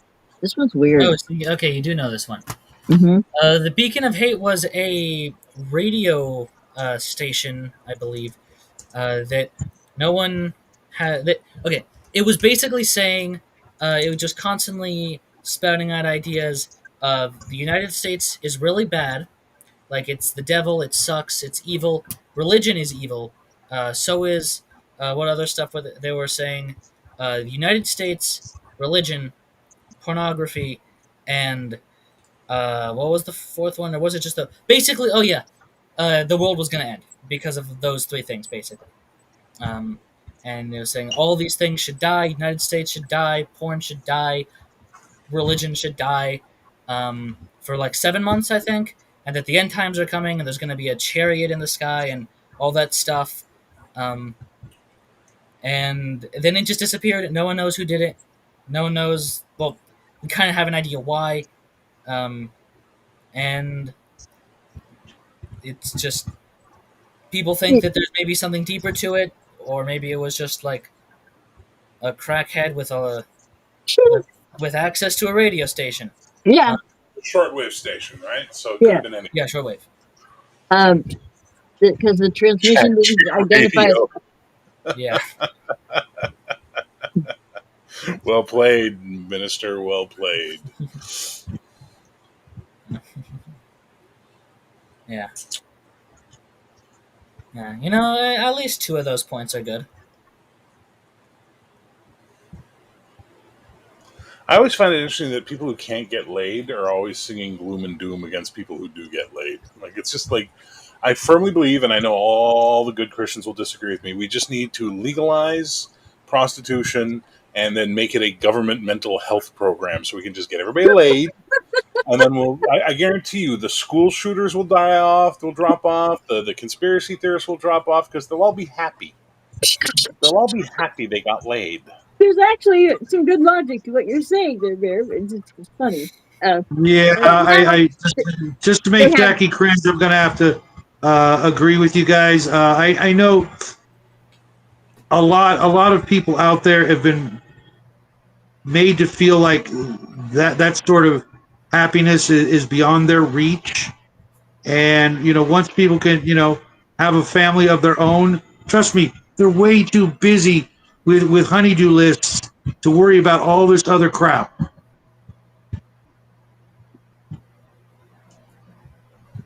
How do you start a family with a prostitute? Well, not advocating for that, but less of I don't know the. the moral clunch with that. The logistics just seem impossible.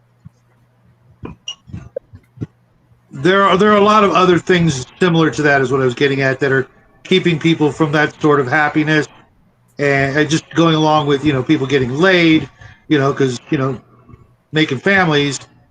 That's kind of how you do that. Yeah, I don't know if I forgot to give you the birds and the bees talk. No, But what you're forgetting is you're completely forgetting my point.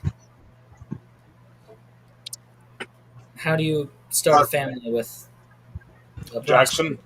Yes. listen to me very carefully.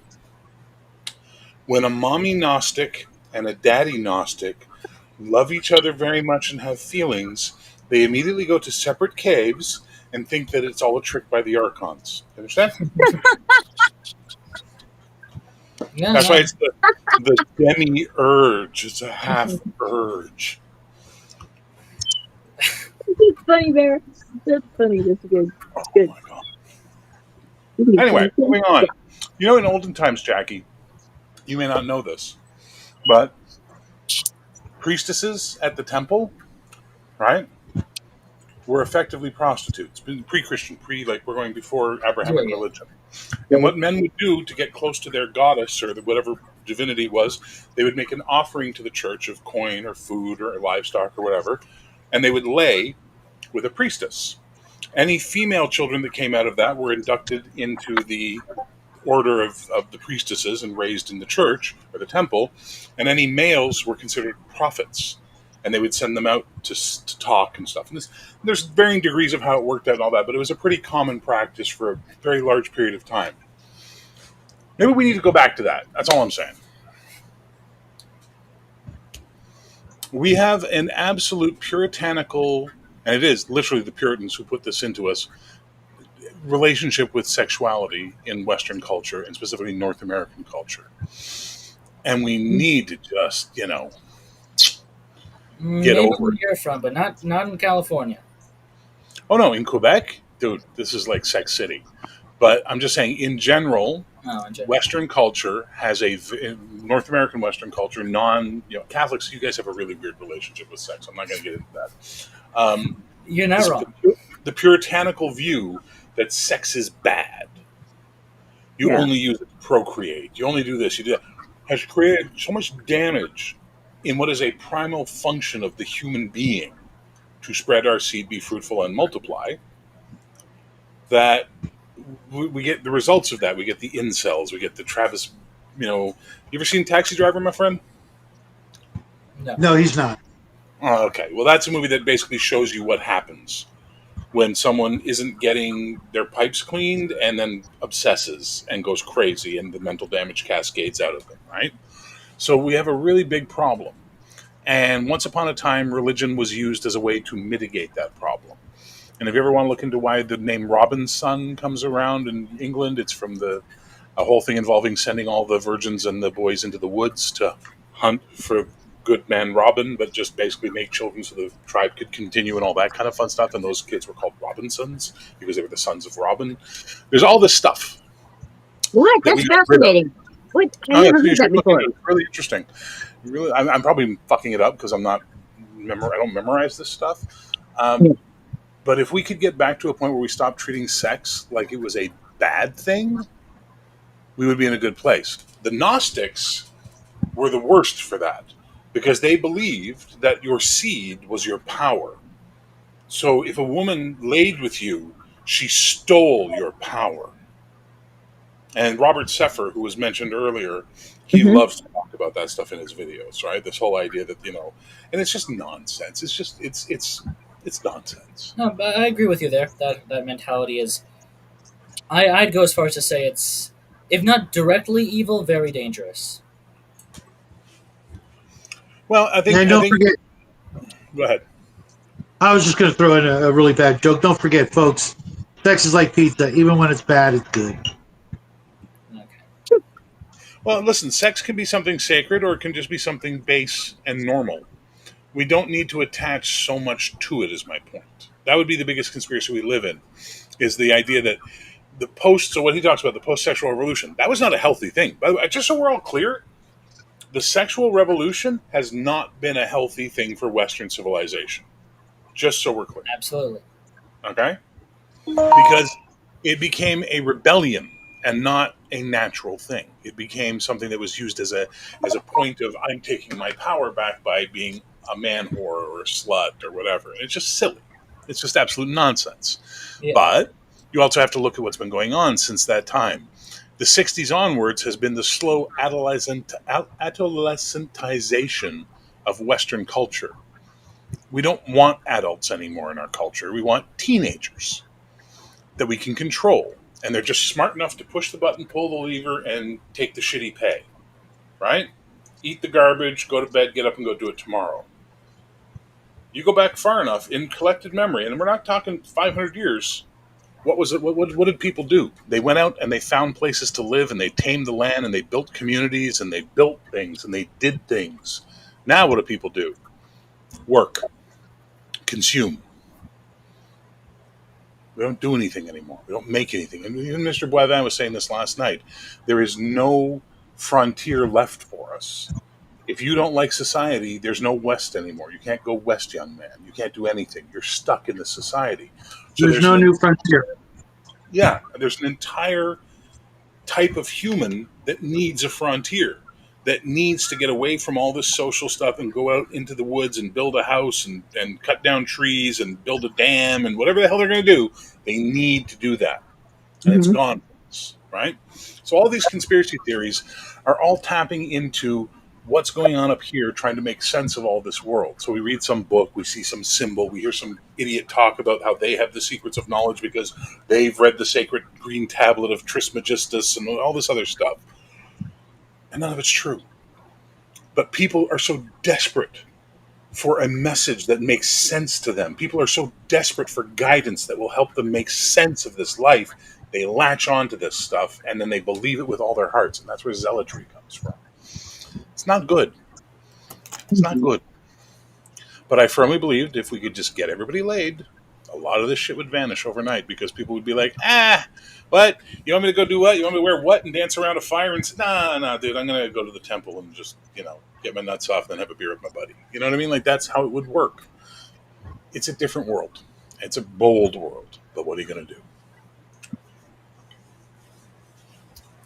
Yes, I know, Mac, but no offense, Catholicism is a part of the problem because Catholicism's relationship with sexuality is very, very worship the womb, fear the vagina. Like it's just the way it is. And I don't want to argue this stuff with anybody. I'm not going to have arguments. This is just my beliefs versus your beliefs.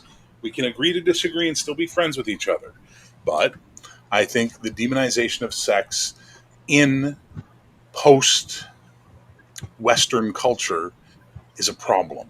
And we see that in the incel movement now. We see it in the way of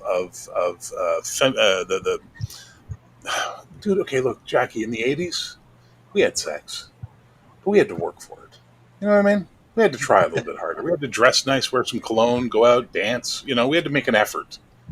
Now, you go to OnlyFans. You know what I mean? Shit's just being thrown away. It has no value anymore. Well, when it becomes devalued, what's the purpose? What's the point? So that's the problem with the sexual revolution. It devalued the currency. Whereas before there was an embargo on the currency, now it's just made you worthless. It'd be like just horrible, horrible. Dude, Mac, you can say whatever you want. It's a free world, but you got to stop taking everything personally, man. I'm not saying you're a bad person. I'm not saying your religion's bad. I'm just saying I don't agree with it. That's all. That's all. That's all I'm saying, man. That's all. All right. That I'm not complaining, but it's long. All right. Sorry. Did we talk about the beacon of hate? Yes, we talked Yeah, about we being did. short Okay, radio. we did. Okay, I'm just making. It's what led to this was the whole Yeah, idea yeah. of some idiot with a radio spewing his shit. If he just gotten laid, he would have better things to do with his time. Okay, I remember now. All right. Um, Next one's not really a conspiracy theory. I guess depending on how. Okay, feral children. Yeah. Yeah, they're real. I was one. I'm dead. Yeah, I think we got a couple of friends out there that hang around the James gang as well, myself included. So there are actually 100 documented cases of real feral children on the books. And they survived in the wild thanks to the maternal instincts of dogs, wolves, monkeys, and even goats. Wait, they were trained by goats. They're We don't raised know. by. Raised by. Right, that's what I meant. Okay, let's just go. No, take that down. I suppose it's possible. We already know that certain female animals will take care of other animals when they're young. So maybe, but Well, I don't and think if there's been 100 cases out of the quadrillions of humans that have lived and died on the planet, I suppose you're going to get lucky every 100 million people. The most That get famous abandoned. the most famous case was a French feral child that was found at around age 9. He was born around 1788 and lived to 1828. He was considered one of the most famous feral children, but his case is also the most documented of a feral child. I'm not familiar with his story. I can't. Victor, his name is Victor of Aragon, Aveyron. Aveyron. Oh, I'm not up on my French. Aviron. Yeah, that. That's okay. Yeah. So now, do they still have feral children today? I talked to DM James about this, and he said, yeah, they are still a real thing up in Appalachia. Oh, feral children in the Appalachia. We know 2 of them. Yeah, that's what I was referring to earlier. James and Hungar. They were feral. Yo, back to Yeah. It has to do with the price of tea in China.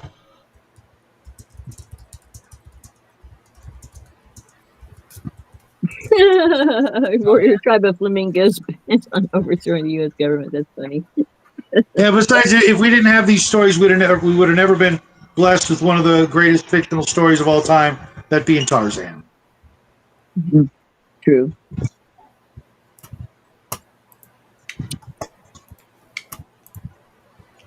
Raised in the Everglades by a tribe of warrior flamingos bent on overthrowing the U.S. government. Man, Senor Spielbergo, you are a strange character. Mhm. All right. Ready to move on to the next one? This one's a bit Yes. more of a conspiracy theory. Ooh, good. I guess it's been a while since we've had one of those.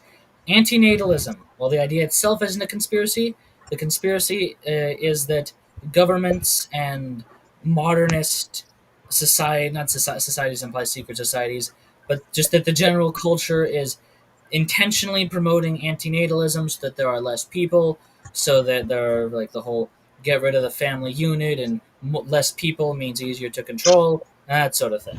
Hmm. All right, let me ask you a question. Why is it we are taught move out of your house, get married, have kids, have your own house? And then those kids move out of the house, get married, have their own houses, get kids.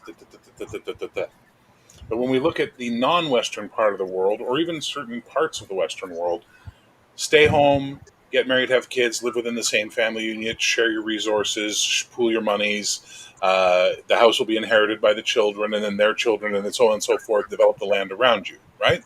What is the difference between those two things? One, we could all, let's say we were a family, okay? What a creepy family, but let's say we were a family. We all had a full time job. We could live very well, even in the modern economy that we are stuck in. But all four of us are living out. So now we're paying four rents. Maybe we all own houses, four property taxes, four mortgages. We're all working at four jobs. We're buying four different sets of groceries, paying tax into that system, et cetera, et cetera, et cetera, et cetera. This is the foundation of what you're talking about, the Hmm. destruction of the family unit. It's Yeah. sickening. And it's something that really, really took off in the 60s with these boomer doomers, right? They were the ones. The boomer. I'm telling you, man. History, if we survive, is going to remember the boomers as the greatest cancer of Western civilization because they've destroyed so many things that took thousands of years to build up, and then in a couple of decades, they thought they knew better. It's I, I sickening. think it actually, I think it actually started World War II ish with the two income household. Once you started having that, it That's then the the natural That's That's the the 60s and the natural 70s. Yeah. the natural evolution of it is to keep doing that even more. And if you notice, certain cultures are very opposed to that. They want the family, always on the property, so to speak. It oh makes yeah, So I'm everything. very familiar with It's it. just, so it's actually logical.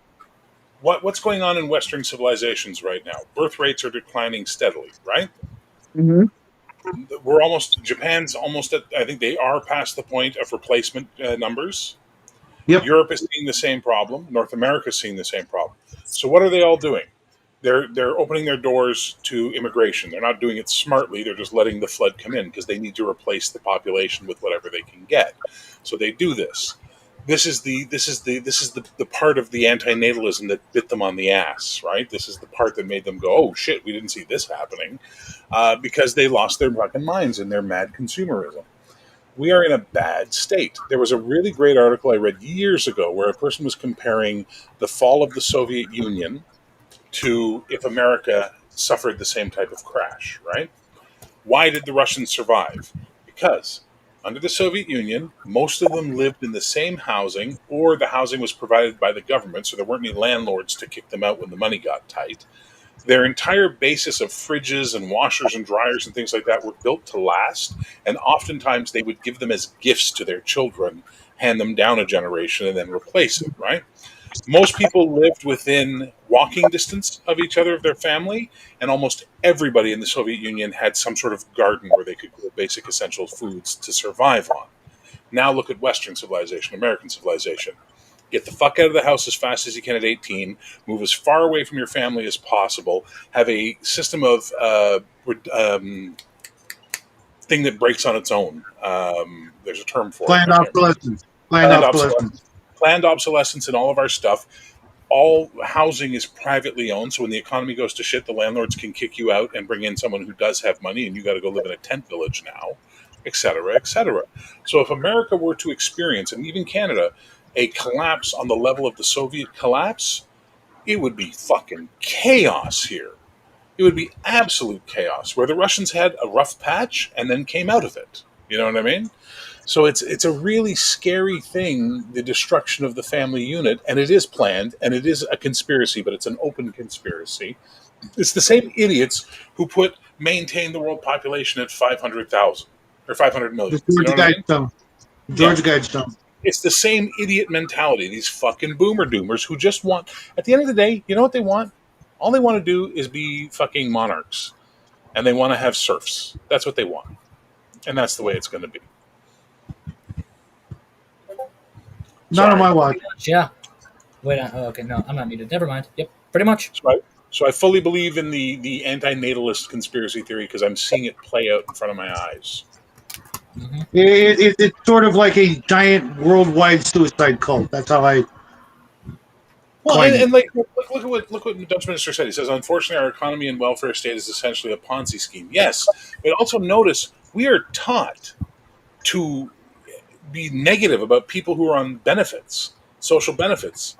And we're taught to do this by the people who have all the goddamn money above us instead of us looking up and going, wait a minute, you have enough money that all of us could live well if you just gave some of that back and you could still live in your little estates and still fly your private jets and all that shit. So fuck you. But that road leads to communism, and we know how that shit works out. So, you know.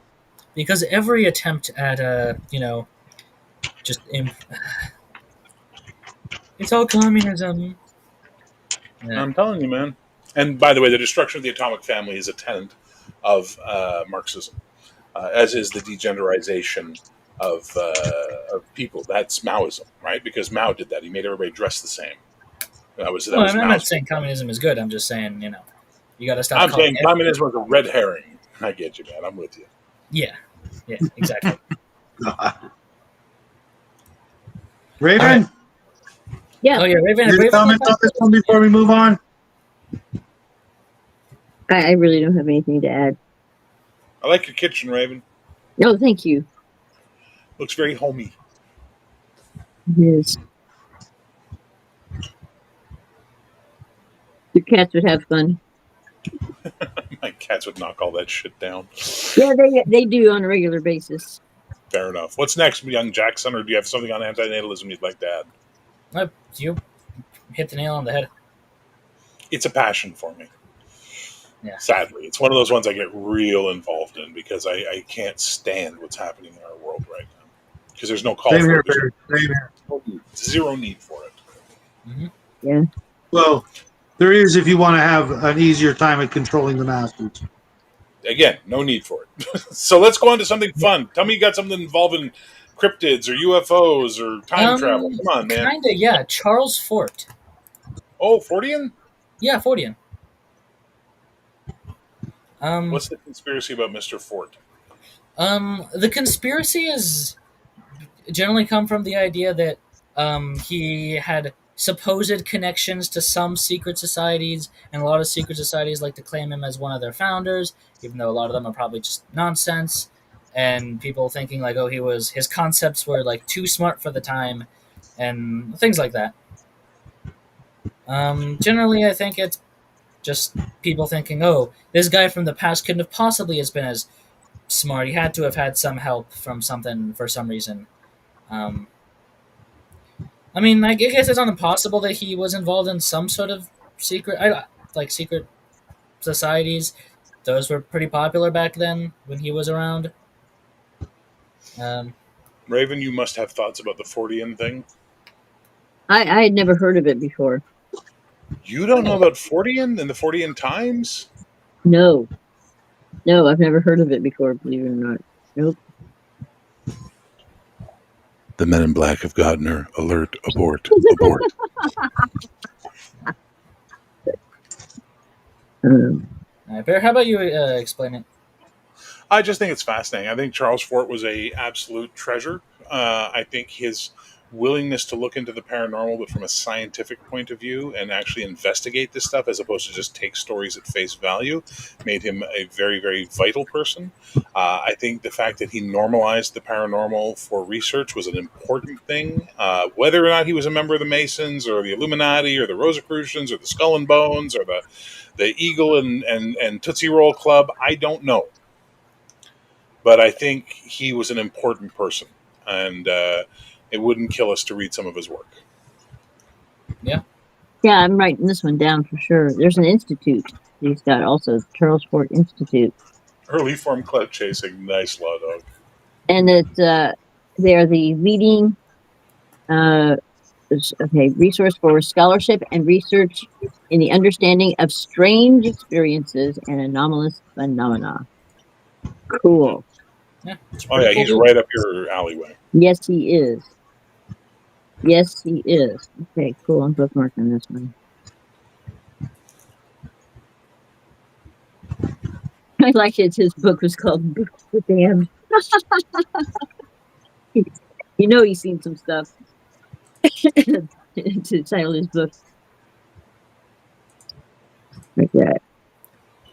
I've seen that word towards the end, but I didn't know what that refers to. This one's a new one for me. But that's to be expected. We're going to have a lot more of these as we go along and deeper down the iceberg.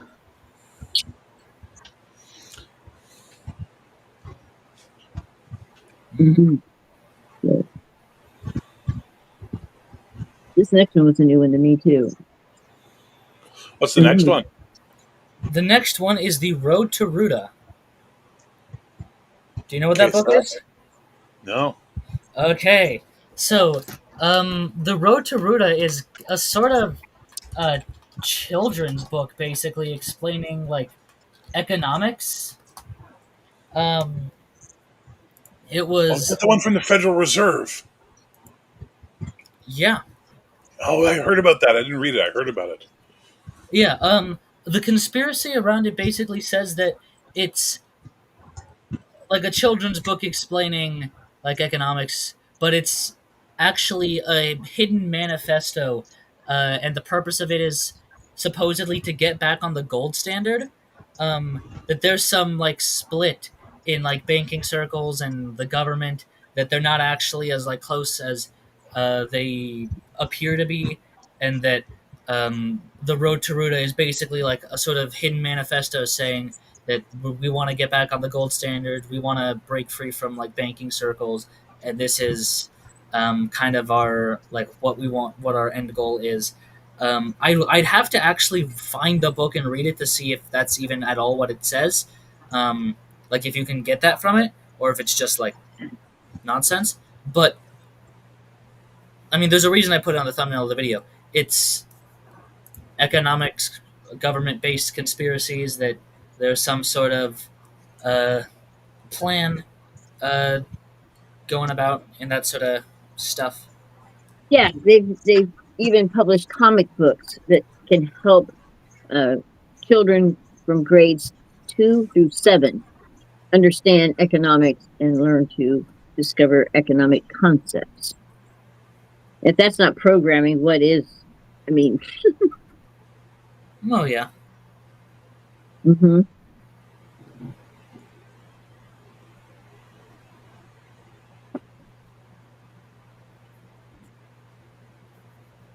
I think we're the part of the conspiracy iceberg where it's no longer fun; it's just dark. It's like the fun stuff's gone. Now it's just like mankind sucks and we're all gonna die. Oh no, don't worry. Arnold's real height is coming up pretty soon, so we're gonna get some. Though admittedly, we do have a couple of of bad ones before we get to the silly ones, but there are still some silly ones here. Don't worry. Okay. Yeah. The next one is a bit of a physics concept, meteorological nihilism. The idea that there is no such thing as like physical things, and that everything is just made up of other things, but from a more like philosophical mindset, not literally like, oh, you have atoms. Let me see if I can find it. They're talking about like the particle and wave theory. Like uh, when they were observed, they became a particle, right? And then they returned to wave state when the scientists were no longer. It's a double slit experiment. Have you heard of this in physics? Yeah. Double, yeah. And it proved that when something's being observed, energy will react differently, and it gets you carry that on through quantum mechanics and so on and so forth, and how you can entangle two objects and then separate them, and what you do to the one will be felt by the other, even though they're physically thousands of miles apart. But it's weird that energy will change its form based on if somebody's watching or not. That's just fascinating. That was Einstein's one of his Spooky spookier. action at a distance. Right. Yep. Yep. Yeah, that double slit experiment, that freaked him out.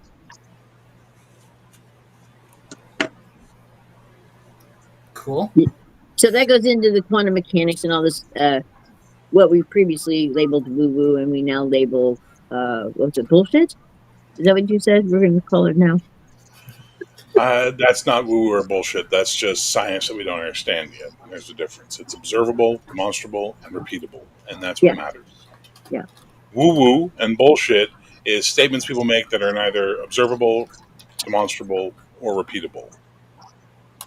Well, the thing is, as far as no one's repeatable taking goes, James Randy's money. it's repeatable in that you can do the experiment a second time, but it's not going to give you the same pattern every time. Oh, that's a different beast all completely, though. And then it's not provable. But it But is. that's how science works. You need to observe, you need to test, and you need to repeat. If you can't repeat, then you're not doing something right. You need to come back at it and find another angle on it. All right. Ready to go to the next one? Mm-hmm. Sure. All right. This one. We're not at the silly woo woo yet. We are at the Cagots. The what now? Okay. So in France, before the French Revolution, there was a group of people called Cagots. They were mandated to ring, like the bells they had that you had to ring if you had leprosy. Yeah, huh? They had to ring those even if they didn't have leprosy, just to warn that they were in the town. They were supposedly mandated to. I don't know why I say supposedly. I'm fairly whatever. They had to write in a certain font. They had to wear shoes. They weren't allowed to. What was it? They weren't like they. One Cagot who. They had to write in a different language or a different script. I already said the thing about the font. It just apparently one guy who didn't write in that font had his hand cut off and stapled to the door. Why? Great question. No one knows. No one knows where they came from. It was like an ethnic. No. That was in reference to you handling the chats. I figured I was making your job easier. Oh. You completely destroyed my train of thought. What was I saying? Cagots? Cagots, yeah. Just a group of people in pre-revolution France that were discriminated against for seemingly no reason. They didn't have any distinctive facial features that were different or skin color that was significantly different from the average French guy. And then during the French Revolution, a bunch of Cagots just burned the records of who was and wasn't a Cagot, and they just assimilated back into French society. Nice. I think it's spelled Cagots. Is that right? Yes. Yes. Talk about holding a grudge. Dang. Yeah. Hey, the French did something shitty to people? No. That's a conspiracy. You can. Well, the conspiracy is that nobody knows where they came from. Yeah. Clearly, it was based off of family lineage, determined who and who was or wasn't. Maybe they were alien hybrids. They were dropped off here. Yeah, they are children of aliens, and then everyone forgot that part of the story. You're an alien hybrid, lady. I think I am. I think I am. Yeah. Hey, like them apples. But yeah, there are a bunch of theories. They were They started out as prisoners from an army that got left in France from some invading country. No one really knows. Maybe there's some hints in like the word "caget," but I don't speak French. I don't know what that even could mean. Gago? Maybe. Je rien. I got nothing. Did they follow the same religion as everybody else? Maybe they were a different religious order. Who knows? I don't. I believe they were Catholic. Like, I don't think there was anything explicitly religious about them. Like, Because maybe a lot of a them lot of were, your but splinter religious groups in France. You know what I mean? fair enough. But as far as I know, there's no like official explanation to why they were the way they like why they were considered a different group at all. Fair enough. Yeah. All right. Okay, we're getting close to. Well, never mind. Then the next one is not that good. All right. Deep sea lab techs, uh, referring to Sea Lab 1, 2, and 3. Do you guys know what Sea Lab 1, 2, and 3 were? I used to watch C Lab 2033. That was a good show. I was just going to make that joke. You're too slow, son. You're too slow. Yeah. Sign your age. No. What are the theories around C Lab 1, 2, and 3? It was a program for like sea research that eventually got caught up in Vietnam War stuff, and there was, I think it was it was Sea Lab 3. Hold up, let me find out exactly what it was. Uh, It, um, it, I know it was like a series of research bases that were piloted by people called aquanauts. That it was shut down because of an incident. I just don't know what the conspiracy is. Like, there was a failed research mission, or a series of failed research missions, and I'm pretty sure it had a lot to do with the Vietnam War and things such as. they were trying to develop underwater habitats. Yeah, Just like in the 60s or something. Yeah, yeah, 60s. Yeah, that makes yeah. sense. It all has to do with the Navy's experimental. Um, yeah, trying to live like mermaids, basically.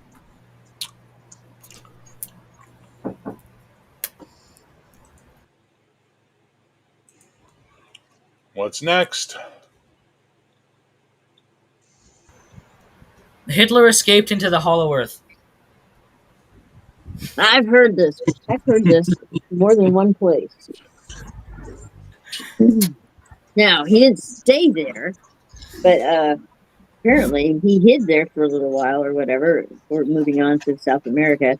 There's a uh, what were they called? They were called Nazi Hunters, I think was the name of the program. It's a History Channel program, and they were tracking down these Nazis, and they were finding them in Argentina and so on and so forth. They had assumed new identities, and these guys were all undercover, sitting outside of restaurants and apartment buildings, taking pictures of people and stuff. And they said that Hitler had set himself up as a doctor, a psychologist of all things, and was seeing patients and was going under an assumed name, and that he was with Ava, and Ava was his like his assistant or whatever, front desk, whatever nurse support thing, and they have all kinds of documents. And I mean, this person looks just like him. There are people that have signed statements that they saw uh, the German U-boats come up in the harbor and then hang around for a little while before going back down, and then went around. There was a Nazi presence there for sure. Now, whether or not that included Hitler, I don't know.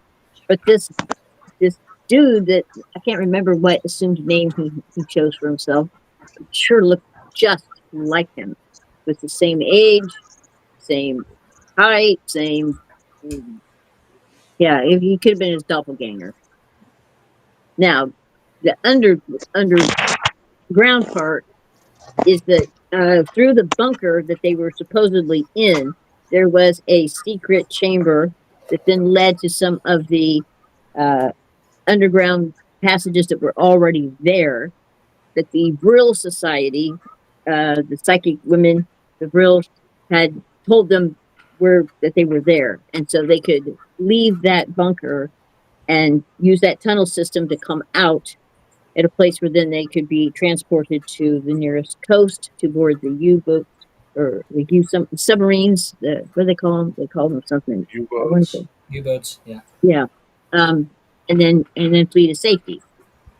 That's a part of the underground stuff that I heard. Not that he lived there forever or still there, but they use that as a.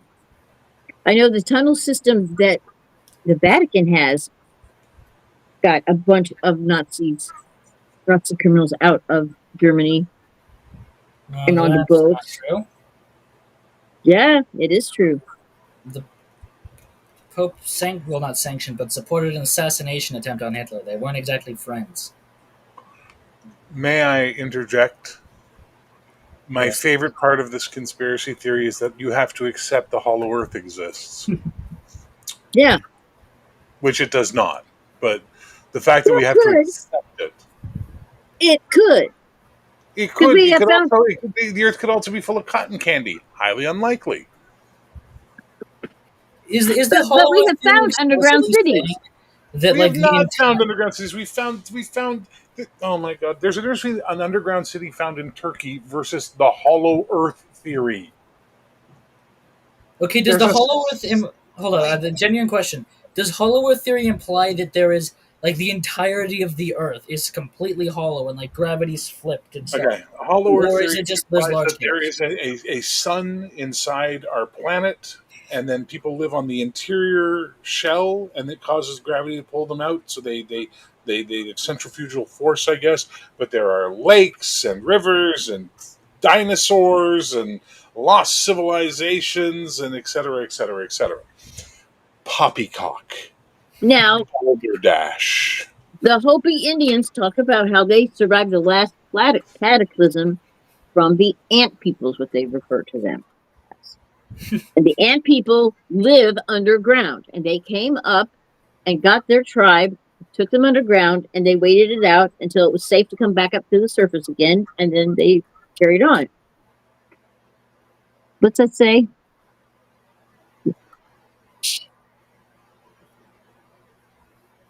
Can't hear you. Shadows. Hold up, let me mute. It says Hollow Earth. It's what Dungeon Minister. Oh, okay. Okay. You're muted again. I can't hear him. Can you hear him? I can't hear him either. We can't hear you. Check your mute button.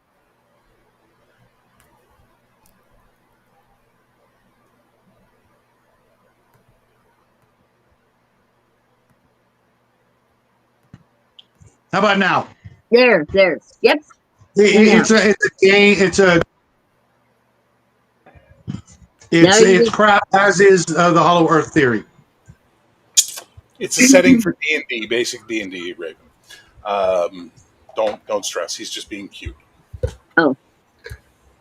He doesn't have some secret book on the Hollow Earth that you haven't read, and therefore, you need to rush out and buy it.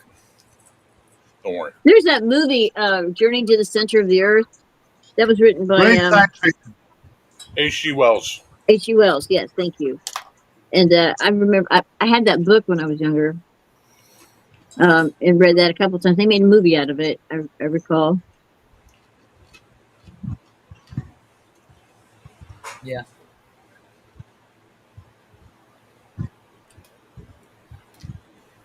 It's possible. We don't know. There are so many unexplored places. Those like cenotes in Mexico go way down deep, and they've got some really interesting chambers down there. It's possible. I say it's possible. If you had an advanced culture from before this last cataclysm, they could figure out some nuclear or electromagnetic energy to create an artificial sun. The Chinese, in fact, there was a story I looked at about a month ago where they had made an artificial sun successfully. Small, still in the lab, but make it larger. But they figured out how to do it, so that's not so crazy. Are you referring to the Chinese artificial sun that was something the Chinese told, but there's zero scientific proof to show that it actually was done, and it could just be a Chinese psyop?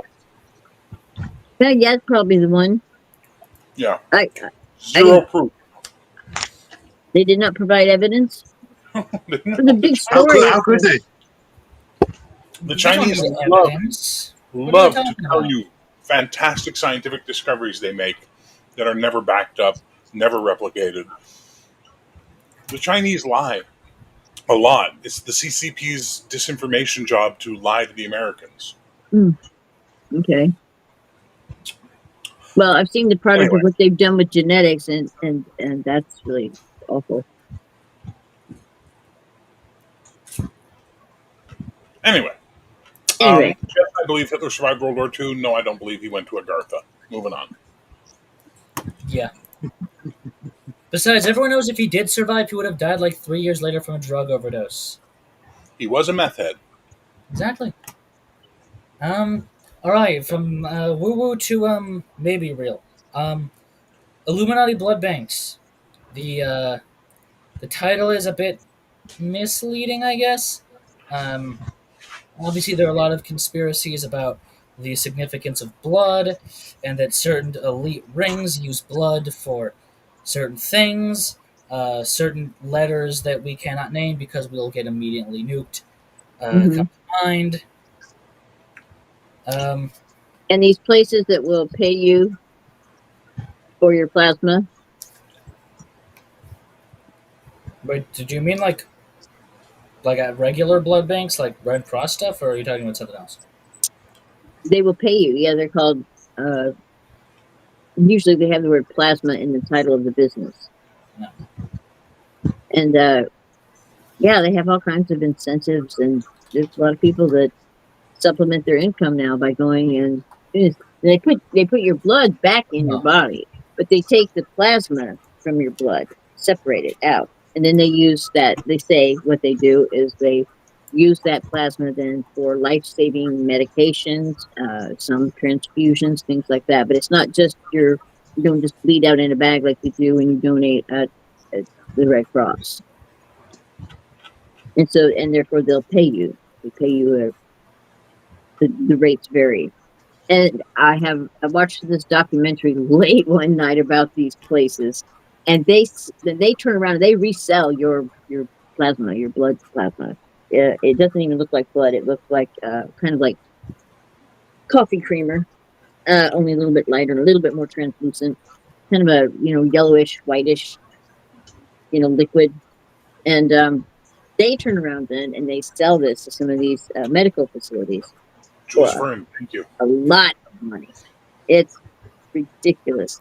So, and then it is rumored that those go to the real vampires of the world that are you know, the nebulous elite 1%ers, that kind of mythos, right?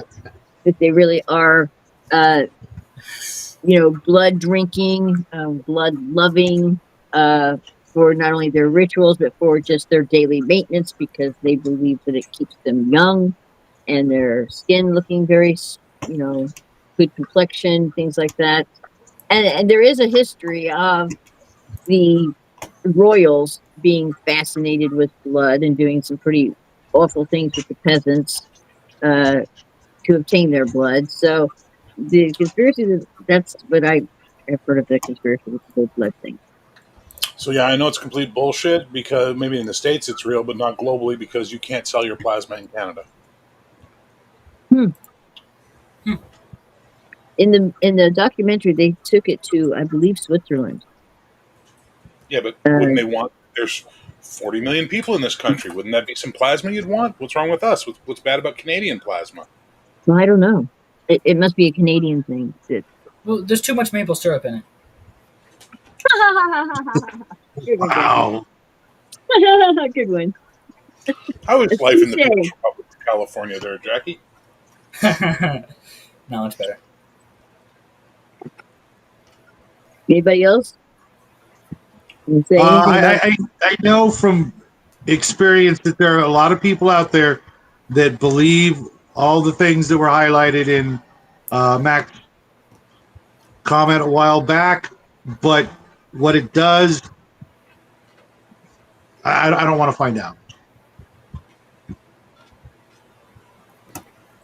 Yeah. All right. I think Raven's gonna probably be better at explaining the next one. Sacred geometry.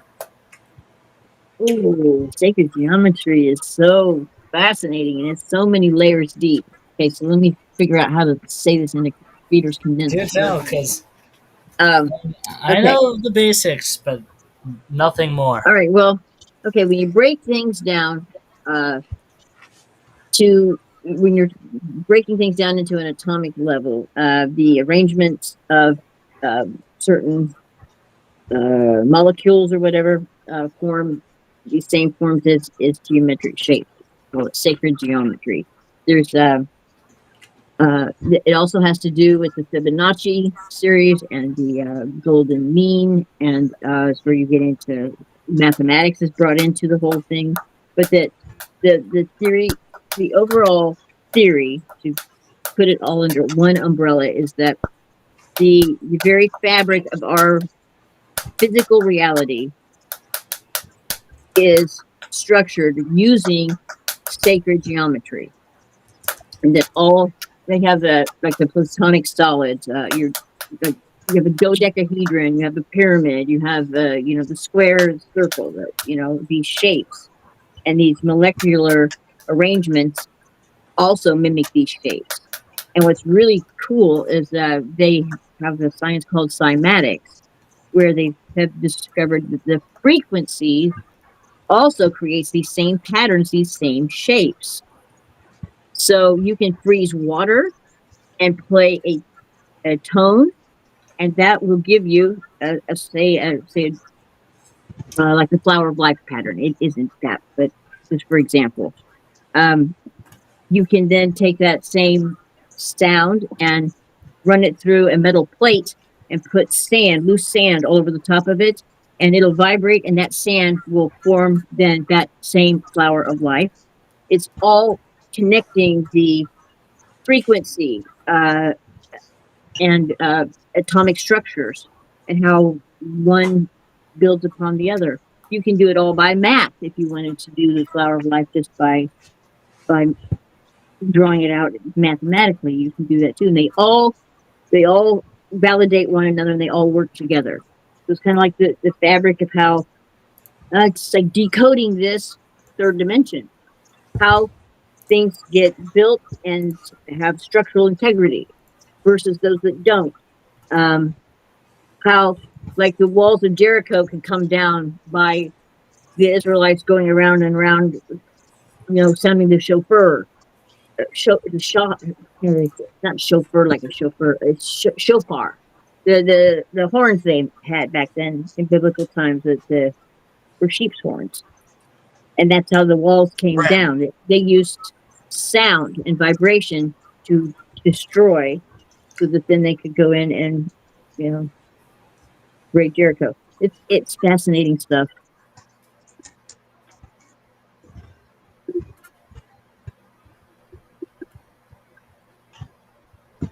I hope I didn't leave anything out. I mean, it's a broad So the topic. topic, the current topic is sacred geometry.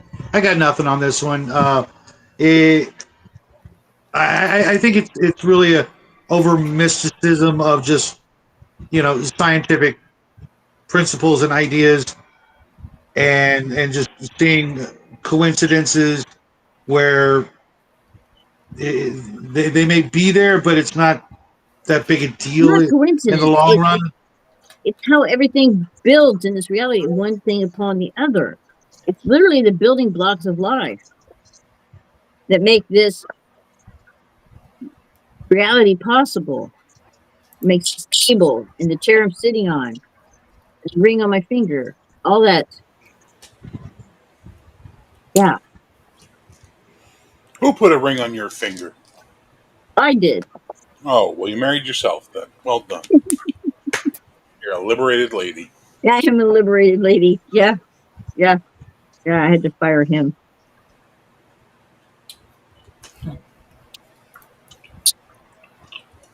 So do you have um No, I have no thoughts on sacred geometry. It's just fucking geometry. It's just electromagnetics. It's just acoustics. The minute we put the word sacred on top of it, we give it a level of mysticism it does not require. It's just science. well, and then each Exactly. one of those 7 energy centers I was talking about that are called chakras, there is a geometry that's associated with each one of those 7 energy centers. I don't believe in chakras. Oh my god, Raven, you Donald. actually did big eyes for me there for a second. Hang I've on. never seen Well, you do that before. all right. Like okay, when you get a nervous stomach, um, like say the first time you ever had to go out on stage, were you nervous Of and course. you felt that right here? This is this chakra right here is where you store your power. Um, I don't and believe you any of can. this, Raven. You're not going to convince me. Okay, I won't go into color therapy then. Okay. No, we're not going to get into color theory. I'm not a Marine. I don't eat crayons.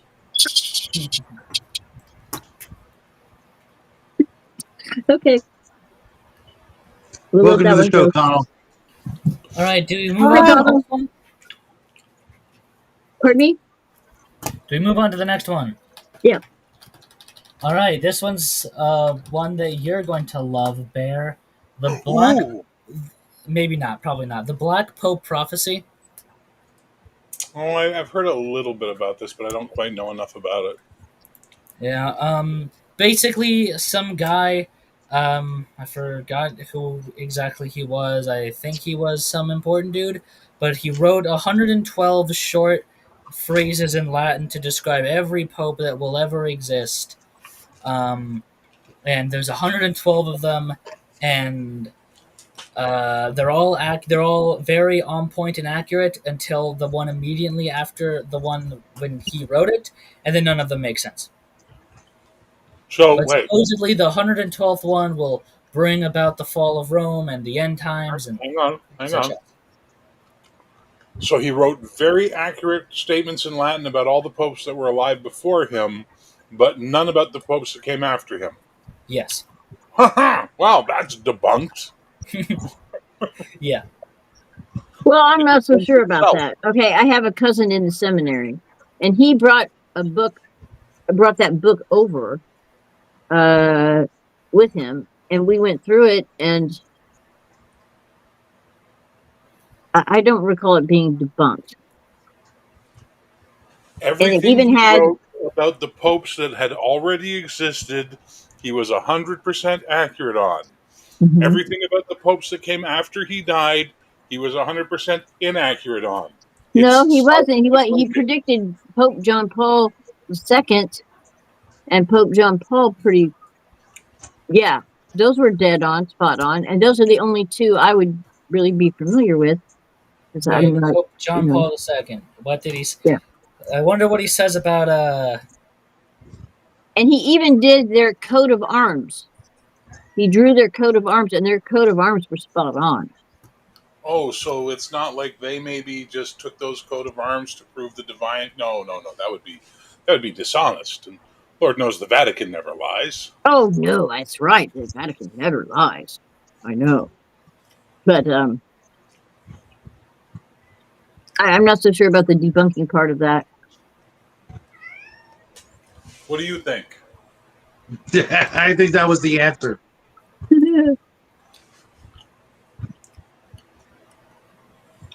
But let's see what was the Black Pope. Okay, so supposedly there's a Black Pope. There's the conspiracy part of this. Okay, and he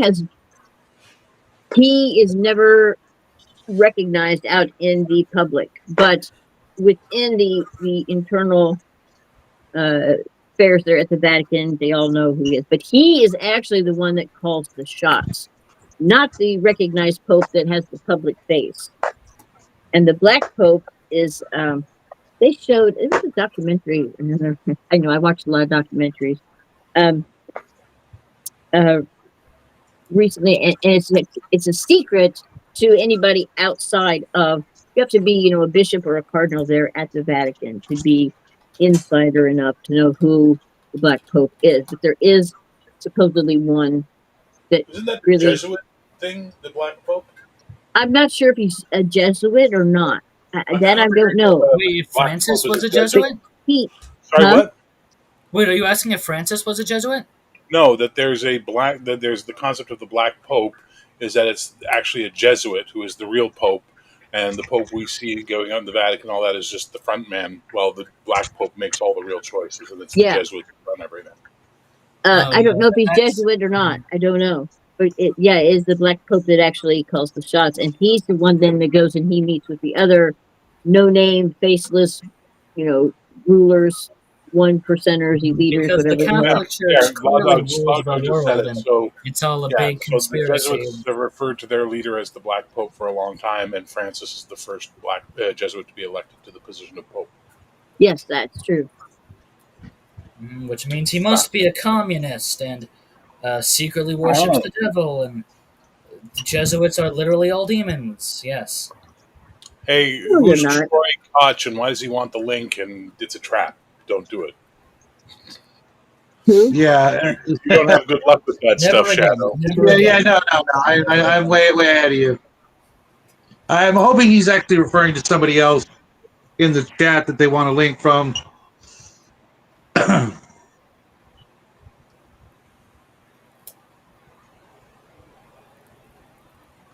Well, anyway, that was fun. Cool. Um. Uh. DMT beings. This is one Yeah, that's name. a weird one, eh? Yeah. Mm-hmm. Mm-hmm. Now, I've never done DMT, so I can't say.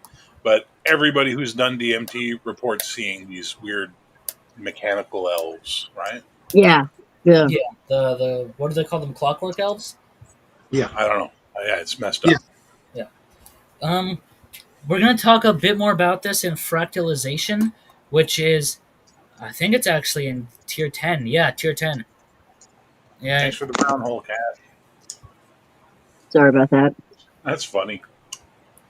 The cat felt we definitely needed to see its ass at this moment in time. I mean, you can't blame the cat. Wait, what just happened? We missed the cat's ass. Oh, I'm glad I missed that. Yeah. Yeah. You and me both. All right, I gotta stop reading the comments. I'm getting upset. Um, DMT beings, drugs. People see the same stuff all the time, and yeah, Yeah, there's just a What? video it's on almost my like there's a connection to it. And I mean, there's no way all these people can just they just so happen to be To have seeing the the same same thing. illusion. Yeah, because these are the it's not like brains are sort of uniform for the most part across the human. So that's why we can have brain science and brain surgery and things like that, and therefore these same chemicals introduced to someone's brain might cause the same hallucinations. That would be absurd. It must be magical beings from the 12th dimension coming to tell us how to save the planet. And next week's lotto numbers. Well, the human body produces DMT naturally. It's usually released Exactly. at the time of death. Okay, but these beings, I'm wondering if these aren't these fourth dimensional same entities because they kind of look like those ones that Ooh, are being reading shadow. photographed by that. Huh? By that guy who you claim can photograph the fourth dimension.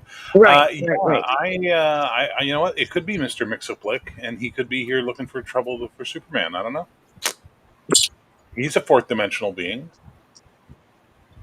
Okay, Jackie? Do you remember the last iceberg gathering we had? I was talking about this guy that invented a machine that could see into the fourth dimension, and he Glass camera photographed. or something else. No, and he had an Instagram account, and I couldn't find it. It'd been taken down or whatever. And I said he was a Spanish speaking. He couldn't even speak English, and he photographed. He successfully claimed to have all these demonic looking, and some look like gnomes, some look like goblins, some look like everything from every monster from D&D. I found some more information this last week about him, and I've got a video. I'll send it to Oh, your dad, oh, please do. Please send Yeah, it to me, please send Raven. it and to I'll us. send it to you too. Yeah, and so um, I'm thinking that these DMT beings, from the description of them, are very similar to a lot of the pictures that this guy was producing. They're one and the same, and they're a fourth dimensional creature. Interesting. Raven, my love, I will tell you this. Hmm. I appreciate that you said he allegedly last time you started talking there. Thank you for that, because that's where we're always going to have the problem. Is you go, well, this guy did this thing. No, this guy allegedly did this thing, Yeah, right? right. Can you fuck off? Especially if the guy disappears, that's always a an indicator of horse That shit. he was telling the truth and was silenced by Yeah, the yeah. the Masons got to him. I shouldn't say the Damn Masons. those It was actually Masons! someone They're else. always building walls and kidnapping people. Bloody I mean, it's a Masons! strange connection of hobbies, but I suppose I see it. Speaking of kidnapping people, missing children forest. Missing children forest. There's a forest made out of missing children. What? Yeah, I believe it's in California actually. Um, Yeah, uh, that's where we got you, Jack. that makes sense. Just go pluck a child out of the tree. Is that how it works? Yeah, Like pine cones, but bigger. Oh, He's yeah. basically he's a pod person. He's a pod person. yeah, There you go. That yeah. explains so much. Well, there's just a forest that has it's a singular forest. There was a serial killer in there who like killed a bunch of kids in the forest, but since then he's been in prison and a bunch of people keep going missing there. Um, I don't see it as a big conspiracy, but like, what if there's a demon that's luring them in, or what if there's a cult in there? I don't know. I What if suppose there's a there's witch something in a more to it, but to gingerbread me it just seems house? like what? What if there's a witch in a gingerbread house and she cooks the children after luring them there with gumdrops? That's probably what it is, to be honest. It is California. Exactly. So. Fair enough. Baba Yaga. The most research just shows me cases of kids going missing in a forest unrelated, like in Colombia and in Texas. So, yeah. We've got one in Germany too. What, a forest? Yeah. And it's Before called. there were people disappearing. To be fair, people disappear in most forests. Yeah, most city people suck in the woods. I'll tell you that, having grown up in the country and in the woods, that most city folks don't understand how the wood works. The woods work. Yeah. Yeah. You would think they'd have figured out by now with their quality educations. Follow any moving water, and eventually you'll get to the sea. You know, you think they'd have figured that shit out by now, but nope. Well, see, the biggest problem right off the bat is people don't understand that the forest wants you dead. Once you Well, learn that, yeah, it all makes more sense. wants you to be mulch. Yep. You make some good moss. Oh, Jackson vanished. Okay. Turn my heater on.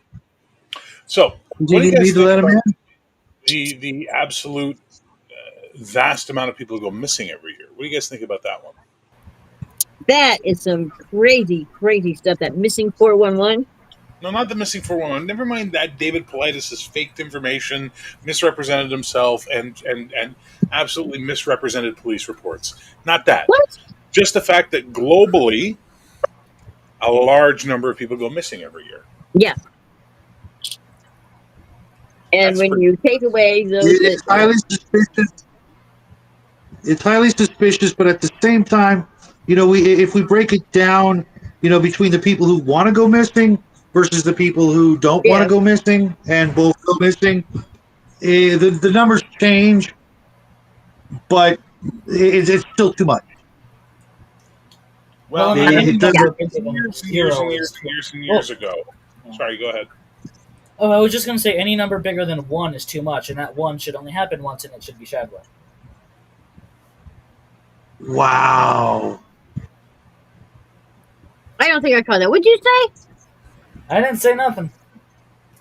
What did you say? You have to rewind it. Yeah, go on, Bear. Yeah, years and years and years ago, I read a conspiracy theory where they said that the secret government was building a moon base on the far side of the moon, and that's what a lot of missing people were. They were just being abducted and lobotomized and turned into a slave labor force to work on the moon. Raven, Sorry. oh my goodness, Raven, that was so rude. I sorry, I couldn't catch the time. No, Sorry. that's okay. You're a witch on top of a hill. We'll let it slide. I wanted to hear what Jackie said. So Jackie, what did you say? Because I missed it too, brother. Oh, Shadow said that the number of people that go missing is too high, and I said, I agree. It's like, yeah, it's too high. Any number than 1 is too much, and that 1 should be Shadwell. Oh, cheers. Yeah. I'm enjoying watching you rebel as a teenager. Good work. Yeah, thank you. you will be graded. Bear, can we crowdfund you visiting the haunted forest and doing a live All right, stream with Starlink to debunk it? You have to camp for a weekend, budget for a bodyguard if necessary. I absolutely would do that. And no bodyguard. I'm going to bring my friend Amber, the paramedic, because she would be the person I'd want to keep me alive in case things went shit. But I'm down. That's great. That's funny. Yeah. It'll be As fun. I've said many times, I don't believe in the Where does the little guy supernatural, keep going? but I still tuck my blankets under my feet at bed at night because you never know. I don't You have that never hand know. grab me. You never know, right? But if you can get to a point where you can just suspend your disbelief, you don't have to believe it, but just be in a neutral place and ask. Ask. See what happens. Ask who? Ask. Ask who, Raven? Ask the universe. Ask God, whatever you want to call it, What are we asking it?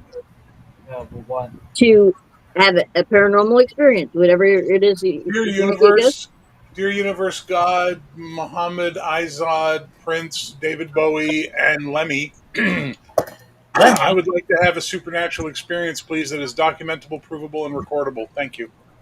Okay, good. All right. Now, keep. Are you sure you weren't a lawyer in a previous life?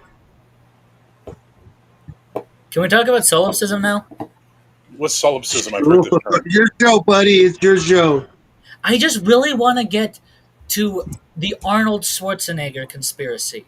I put him in the thumbnail for a reason. It's so underwhelming. It's amazing. So solipsism is the idea that nothing outside of yourself exists. Sometimes it's used in like AI Matrix things, but mostly it's just some weird philosophical concept that was like, what if you are the only person who's actually real and everything is just a dream you're having? Why am I surprised that that's a thing in the 21st century? You know what I mean? That's like everybody out there right now. All hail Zardoz. My apologies. Zardoz, please bring me a supernatural experience. Also, the penis is bad, the gun is good. Okay, there we go. I've taken care of it best. Thank you, best. Yeah. I mean, technically, all it means is like that your own mind is the only thing you can be 100% sure of, but most people use it to mean everything's a dream. You're in the Matrix, except it's just your brain. I'm fucked then because I don't even think my mind's 100%. Yeah, I agree. Wait, you also forgot Xenu. Sorry, was that what? Sorry, I missed that. What? You also forgot the evil Lord Xenu. No. I don't fuck with Scientology. Based. I agree. But you should see me go around. I go fucking raw dog on the Mormons. It's so much fun. I feel bad for Mormons. I really do. I'm a nega psychic. I admit a field that whenever I get near anything supernatural, it's no longer supernatural and it loses all its power. It vanishes until I leave. Ooh, I like this theory. There's a dragon. That, No, it's a bunny. yeah, that's from Palladium's Beyond the Supernatural. Awesome game.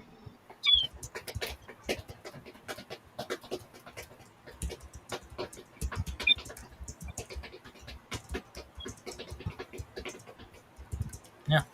Is that all you guys have to say on solipsism? Yes.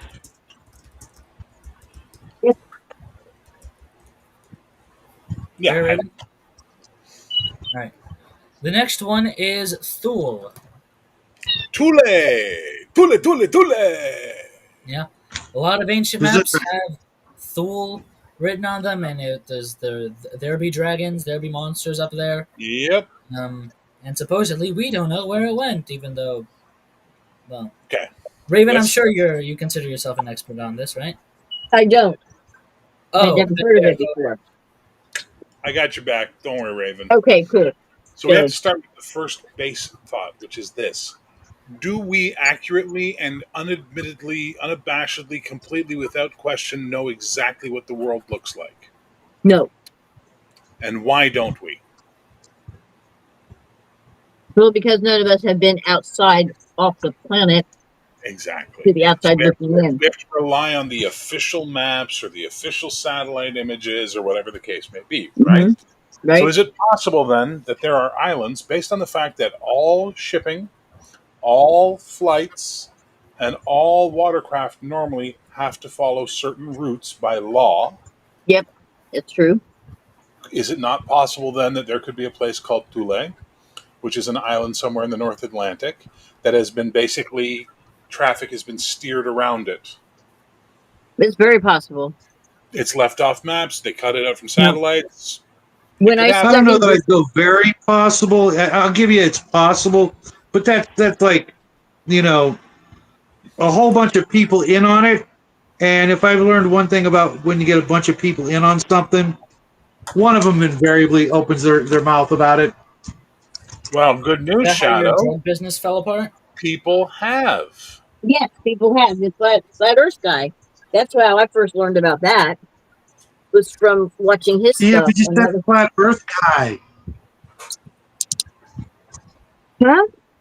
Yeah. He says flat Earth guy. Anybody who's a proponent of flat Earth, you know, Well, when I just was saying. studying, I did an investigative piece on it and I researched it. Part of the research was watching all of his videos, and that was one of the things he cited as evidence that the Earth was flat, was because of all of these flight paths that have to be followed by law. You can't deviate from them, and how some of them, he pointed out specific ones that made no sense at all from an economic standpoint and from a just logical standpoint.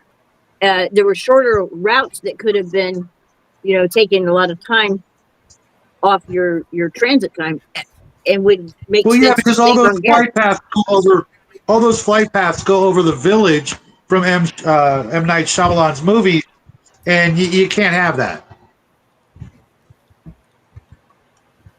But, M. Night Shyamalan? anyway. For the record, I officially do not believe Thule exists. Oh, But it could. But you never know. Yeah. There's a lot of islands that have vanished from ancient maps to modern maps. Oh yeah, there's maps as early as like the late 1800s that are completely inaccurate, that don't make sense. Why? I believe there was it's actually probably deeper on the iceberg, but I might as well mention it here. An island off the coast of Mexico that was, they mapped it. It's this big. It's right here. And then America was like, "Hey, we want to build something there. We'll give you like $1 billion. We'll build something there." It wasn't $1 billion. I don't know the exact price. Doesn't matter. Like, okay, sure. They exchanged the money. They sent out a boat there, and it didn't exist. So. I think that's kind of like one of those scams along the lines of "I've got a bridge for sale." No, this was everyone knew there's an island here, and then when they went to sell the island, it was just gone. Maybe Like, it's not one of those something hybrid deal disappeared, things. but Well, why would they? Why would you make up an island? It's like, yes, we're gonna draw a fake island on this map so that 200 years from now we can sell it for money. That's some Money? planning. Maybe, like I said, maybe it's one of those high Brazil things where it, for whatever reason, it went below the waves. What about there's an island? Ancient Aliens had a program on islands, and there are some that disappear and reappear. High On Brazil the being one of them. well, no, this one was I out in the Pacific. Brazil sunk into the water because Eric the Viking stole something. We all saw the documentary. We all know the truth. And they sang as they descended into the ocean. Australia's not real, Cal. Stop talking bullshit. Yeah, I don't know what you're talking about. That place isn't real. Everyone knows that Australia Australia. does not exist. Australia, what a name. Have you ever met a real Australian? Come on. I mean, If you come have, on. they're offended. Come on. New South Wales, but it's tropical? How is that even remotely Wales? Please. Hmm.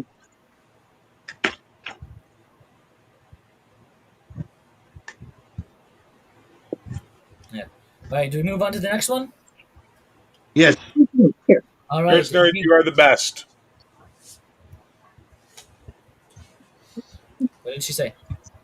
Thule was on old maps, well, Thule, but we'll call it Thule for the English speakers. Thule was on old maps and isn't off new maps, which instead have Greenland, Iceland, and Norway, etc. Weird. Yeah, exactly. They just They transmogrified. remember when they thought California was an island? Remember that? Yeah. Wasn't. Turned out it wasn't an island at all. In fact, it might not even have been fucking California that they were mistaking for that. It might have been Vancouver Island further north, right? Like, I thought it was. you know what I mean? No, I'm pretty sure they just saw the Gulf of California and assumed it kept going up. No. They claim to have mapped it and sailed it and all kinds of stuff. And there's a Then pretty good, then that's based on the limits of their actual knowledge at the time of seafaring, there's a really good chance they may have just sailed 800 miles north and found Vancouver Island and we're like, oh yeah, this is California still. Is it true that they found a ship out in the Mojave Desert there in California? I think it's called the Flying Dutchman. Out in the middle of the desert, there's this Nope. Spanish, big The boat. Flying Dutchman? Is that the name of it? No, ma'am. Okay. Wait. Do you mean like they just gave it that name for some reason, or are you telling me like they found the actual Flying Dutchman in? Well, I don't know. I don't know if that was. I was asking if that was the Flying Dutchman, but they found a big Spanish galleon out in the middle of the desert. I think it was the Mojave Desert. Isn't that close to you? It's close. It's so far. They don't know how the hell it got there. Is it like true that it's there? Or is Yeah, it was like, clockwork. It was clockwork elves. They built it out there. Those DMT bastards. The clockwork. That makes sense. Those fourth dimensional pricks. Yeah, I really can't believe they would do that. I mean, come on. I would. Elves are not to be trusted. The Lord of the Rings is just elf propaganda written by their halfling ass kissers. Damn, you do have it in for D&D, don't you? No, Lord of the Rings. But that's okay. But yeah. All right. I say we do 2 more, maybe 3, depending on how underwhelming you find the Arnold conspiracy. Well, let's hear which one's next. Die Glocke. the Glock. Yeah, the Glock, the gun.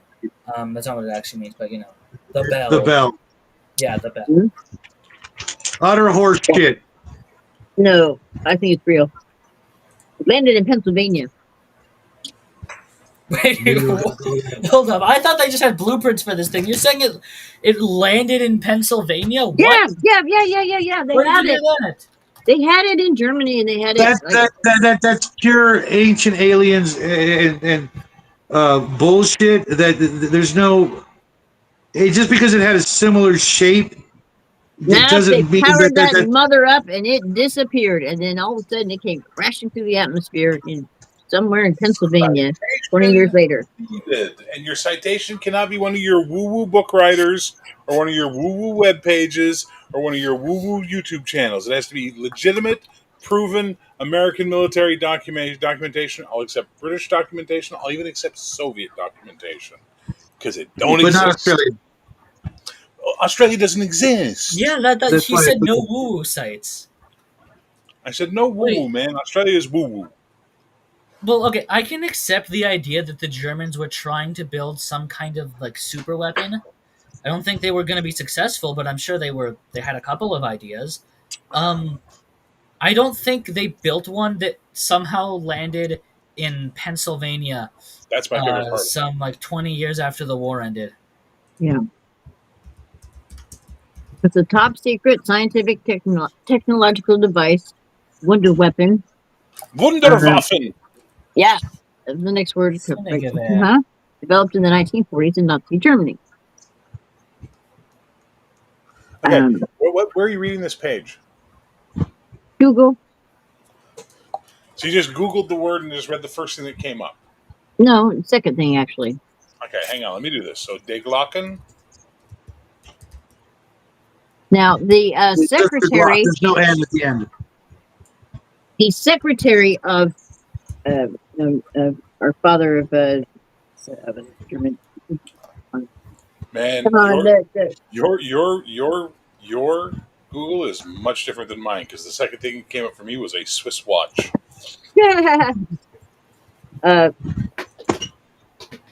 What was his name that we inherited from Nazi Germany?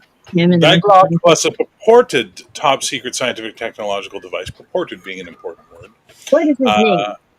His name all of a sudden. First described by Polish journalist and author Igor Wolowski. Werner von Braun. Werner von Braun. What about him? He said,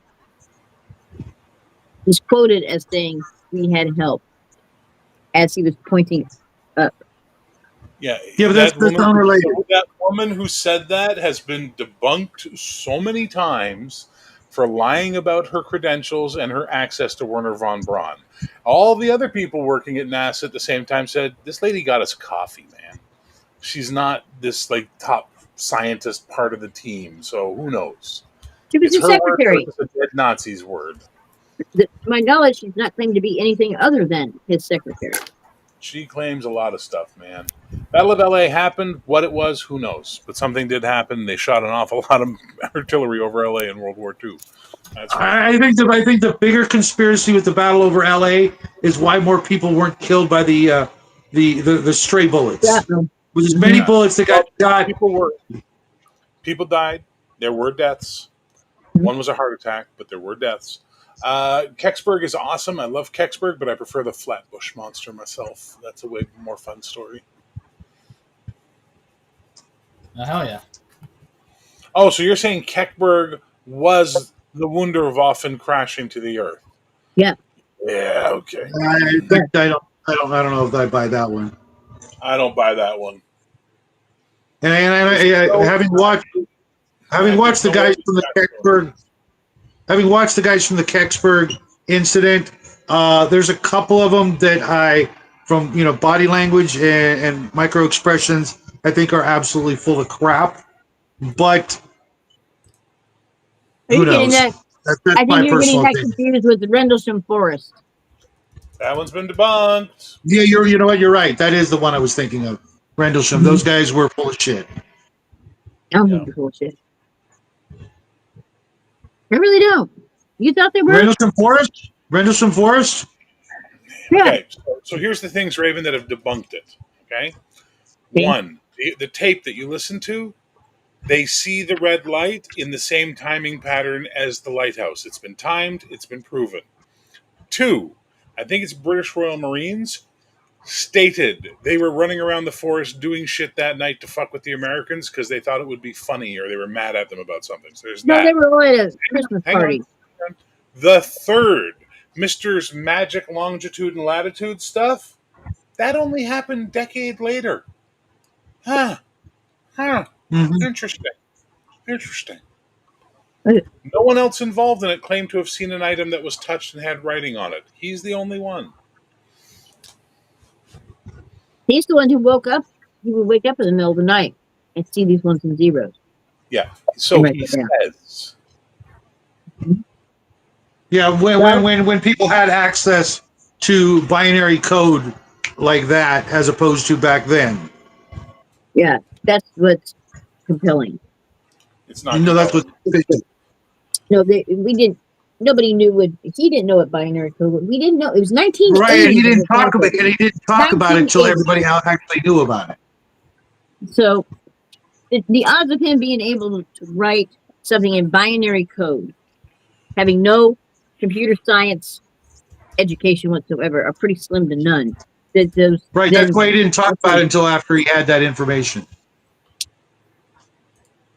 Well, he didn't talk about it because he was under. They were under a gag order too. No, they weren't. Yeah, they said they were, and then they went and got hypnotized and all that. And Linda Moulton Howe came in on the case and all that. I thought the one guy, not not not Jim, but the other, the guy with the glasses, the one with the glasses. I Yeah, thought I he don't was trust that guy as far as I could throw him. Yeah, so the landing hole, the divots in the dirt that were supposedly where the thing landed have been proven to be rabbit diggings. They were just rabbits digging holes. That's been proven. Flashing light was the Ordförnäs lighthouse, and the timing on the tape matches the sequence of the lighting. So now that's UFO hunters even went out there and disproved and debunked the whole lighthouse thing. As yeah. How'd being, they do that? By doing it how many years later when the entire foliage may have changed?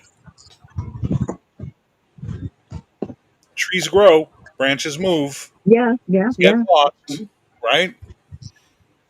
I don't know. I UFO don't hunters remember. also needs to have stuff like that, which is great. Yeah, the light flashed every 5 seconds, which was literally the pattern of the lighthouse. Every 5 seconds, they would have seen the flash of the red.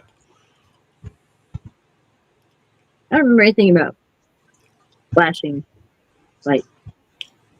Listen to the audio of the tape. They say they keep referring to this light they see in the distance. In 2010, Jenny Randalls, who first reported the case in the London Evening Standard in 1981 and co-authored the local research with the local researchers who uncovered the events, emphasized her previously expressed doubts that the incident was caused by extraterrestrial visitors, while suggesting that a UAP or unidentified aerial phenomena of unknown origin might have caused parts of the case. While some puzzles remain, we can probably say that no unearthly craft were seen in Rendlesham Forest. We can also argue with confidence that the main focus of the events was a series of misperceptions of everyday things encountered in less than everyday circumstances, including heavy mist, middle of the night, people being tired, etc., etc., etc. I would love the Rendlesham Forest thing to be true. There's just way too much that makes it sound like it was just people running around the woods freaking out a little bit. Okay, well the thing is, it was a nuclear site, and their missile silos were jammed. I've never heard that. Where did you get this one from?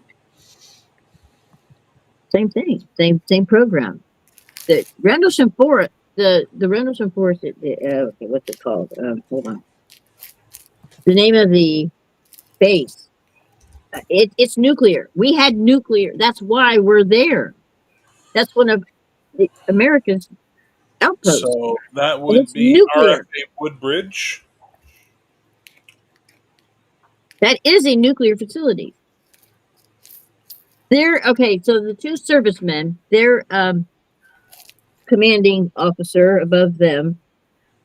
I'm not military, so forgive me. I don't know those titles off the top of my head. Um, Okay. they got him and took him out the second night that they saw this happening. They were having a Christmas party, and they called up and said, "Yep, it's back." And he can't remember his name, but anyway, there's uh, recording tape, a tape recording of him walking with those two servicemen and coming up and approaching the craft. Mhm. And he's just kind of sitting there going, what the hell is it? What the hell is it? You know? I've heard the tapes. I know. Yeah. Woodbridge was alleged that it may have had stored nuclear missiles at the site, not silos, without the UK public knowing, but it has never been confirmed by either the British government or the American government. Well, they This is the powered problem, down. Raven, my love, my darling, my sweet, beautiful, amazing hill witch. These shows that you watch on the History Channel and all that, they make bread and butter out of taking some little snippet that has never been verified and presenting it as fact to make the story more interesting. That's why you have to then step out and look at what the official story is, and then somewhere between the two, you'll get the truth out of it, right? Right. Rendlesham is one of the most overwritten, overblown events in ufology to this date. I believe the Flatwoods monster more than I believe Rendlesham now. And the Flatwoods monster is pretty unbelievable. Okay. You know? These guys get paid to go talk on these shows and circuits now. They make money off this. There's always a book. Like Hecklefish says, there's always a book that Yeah. they're selling. Yeah. Well, and I've learned over the last year that I need to pull back some of the credibility that I give to Ancient Aliens. That there's some pretty serious discrepancies on some things. Like, that's the thing. Like, and you know, Raven, I want there to be magic and wonder in this world, and that's why I want to keep looking into these things. But I am continually disappointed when I look into them by the amount of lies and exaggerations and misinformations that these supposed investigators put around them. And it Yeah, and you annoys know what? The whole topic of UFOs, UAPs, whatever you want to call them, that group of people that investigate that and talk about that and are interested in that is the most messed up. It's so polluted with disinformation agents, people with agendas, people faking shit just to make money to sell books. Then you have your real sincere people that have actually had something happen to them. They usually are not out there on Front Street. It is such a mess, and the lies and the backstabbing and the uh, just the interpersonal. It's icky. It's the whole thing is just I agree with you. fucked Look, up. look at Phil Schneider. When Phil Schneider was running around telling his story, there were people going, "Hey, he took this from here, he took this from here, and he took this from here," and everybody on the UFO circuit went because Phil Schneider meant people would come to see the show. You understand? That's how it works. People will overlook things for their own profit often. That's why the Romans always said "que bono," right? Who profits? That's when you know who's the criminal. So we have a problem where there's a lot of information we want to hear about, but we're getting a lot of misinformation fed to us by profiteers, schizophrenics, people who just need attention, Yep. narcissists, etc., Yeah. etc., etc. And these government insiders like Louis Elizondo, And whose book just came out like, this week. You know, I don't think any of them actually have the full story. I don't And believe it's just, Elizondo for a heartbeat. I think that guy's oh, full I of don't shit. either. I think he's Because a full of lot shit of the too. people that looked into his military record, it doesn't match what he says. Number one. Number two, there's the other guy, the guy that came out recently talking about the bodies and all that stuff. The guy that was. Grush. I don't believe Grush either. Mm-mm. That guy is a stone cold lying piece of garbage. Mm-hmm. He is a misinformation agent, 100%. Mm-hmm. Yeah. So is that Richard Doty. Yeah, that's a whole different kettle of fish. And Stephen Greer is being fed disinformation. Yeah. Now he's probably top of the list for me. But now he's out there bilking people for cash. What's his name? Area 51, Bob Lazar. Salazar. What about him? Is he legit? Is he full of shit? I think Hard to say. I think Bob Lazar has. I honestly To the think best of Bob his- Lazar was like shown things so he would talk. Yeah, exactly. That's what I'm trying to. Yeah, thank you. Yeah. Maybe. I don't know, man. All I know for sure is that I would really, really, really like some answers and like real answers. You know what I mean? And we're not going to get Yeah. them, and we're stuck. It's like that whole New York abduction case. Remember that one? The lady was abducted, and the two guys saw her, and they were the bodyguards of the Secretary General of Oh the yeah, UN. she flew like right through the window. It's all bullshit. You know what I mean? The whole thing is bullshit, concocted by a woman who just wanted to make some money and get attention. You know what I mean? This is the problem with this stuff. So I like Falcon Lake. If you ever looked into Falcon Lake in Canada, that's an interesting one because there's physical evidence, these weird burns on his body and stuff like that. And this guy didn't make money off of this, right? Shag Harbor, that's another Yeah, good one. that's an interesting one. A very I think it was just military submarines doing who shit. knows? Who knows? But there was something happened at Shag Harbor. Hmm. The minute someone starts telling me, and then the aliens fed me a message in my brain, or I go, well, no, highly unlikely, no. You know, like For me, the biggest weird one for me is always going to be Betty and Barney Hill. dude, I was just thinking that. I was Oh too. my God, Raven, look at that That proof of psychic connection. We have telepathy. Yeah, telepathy's a real that thing. one is that one is the most bizarre and believable And also because they had. completely unbelievable at the same time. Mhm. Because a lot of the stuff Uh, that Barney said was based on some sci-fi books he was known to read. He was a big fan of ufology, and it ties into an Outer Limits episode that had aired a few weeks before. Here's the smoking gun. Here's the smoking gun. Betty asked these ETs, "Where are you from? Show me where you're from." yeah, They the drew Marjorie her. Fish map. So you're They drew talking about her a the map. Nikolai map. Yeah, and Yeah, at the that Marjorie point in Fish map. time, yeah, we didn't even know about Sirius B or C, one of the two, whatever. Yeah. So explain that.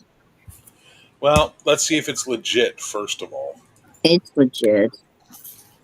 They've had it on about every show for years now. Well, While you guys do that, I'm gonna remind everybody. Today was the I believe anniversary of the passing of James Earl Jones, no, who's he died today. Oh, he died today, really? Oh, Yeah. I didn't hear that part. I didn't hear that part. I thought it was like last year or something. His most stellar performance was in Interrupted Journey, when he's on the psychiatric couch and making you feel how scared he was. That was one of the most just terrifying experiences of my TV watching days. His portrayal of Barney Hill was just that was his finest work. In the early 1990s, the European something or other I can't pronounce mission, which measured the distance of more than 100,000 stars around the sun more accurately than had previously been done, showed some of the stars in Fish's interpretation of the map were actually much further away than previously thought. Other research revealed that some of the stars counted by Fish as likely to host life would have been excluded by her own criteria, while some of the stars which had been discounted by Fish have been recognized as potential abodes for life. Results such as this led Fish herself to reject her hypothesis in a public statement. I knew there was something about that bloody map. So Marjorie Fish herself has said, okay, I'm wrong. Right? Yeah, but So- she could have been pressured to say that. So there's still a grain of Oh, come on. That's where we get into the woo-woo. no. I'm more into the Hang on, Shadow. You're the one who said you will believe in Bigfoot when you see him strapped to the hood of a car. Yet you just presented an absolute hypothesis based on men in black, essentially, or government agents putting pressure on someone to debunk their work. because I need that's to see something those I'm government very agents familiar strapped to with. the hood of a car. I'm very familiar with the lengths governments will go to shut people up. Which is why you're on YouTube. Precisely. Well, not precisely, but that's a good one. So now that you're back, what's the next one? What do you mean I've been here the whole time? I never left. Well, He- your camera was off. We thought you left. Oh, yeah. no, I just want to get a snack. We are now moving on to the best conspiracy on the whole iceberg. I've been leading up to it this whole time. It's on the thumbnail for a reason. It is, what is Arnold Schwarzenegger's real height? Now he announces as 6'2", correct? I did not know that. I didn't know there was an official height. Okay, What is officially 6'2". Yeah, and I know that because I'm 6'3", so I always kind of like the fact that I was 1 inch taller than the Terminator or Conan. Whereas I'm the same height as Rambo. 5'1". He's 5'10".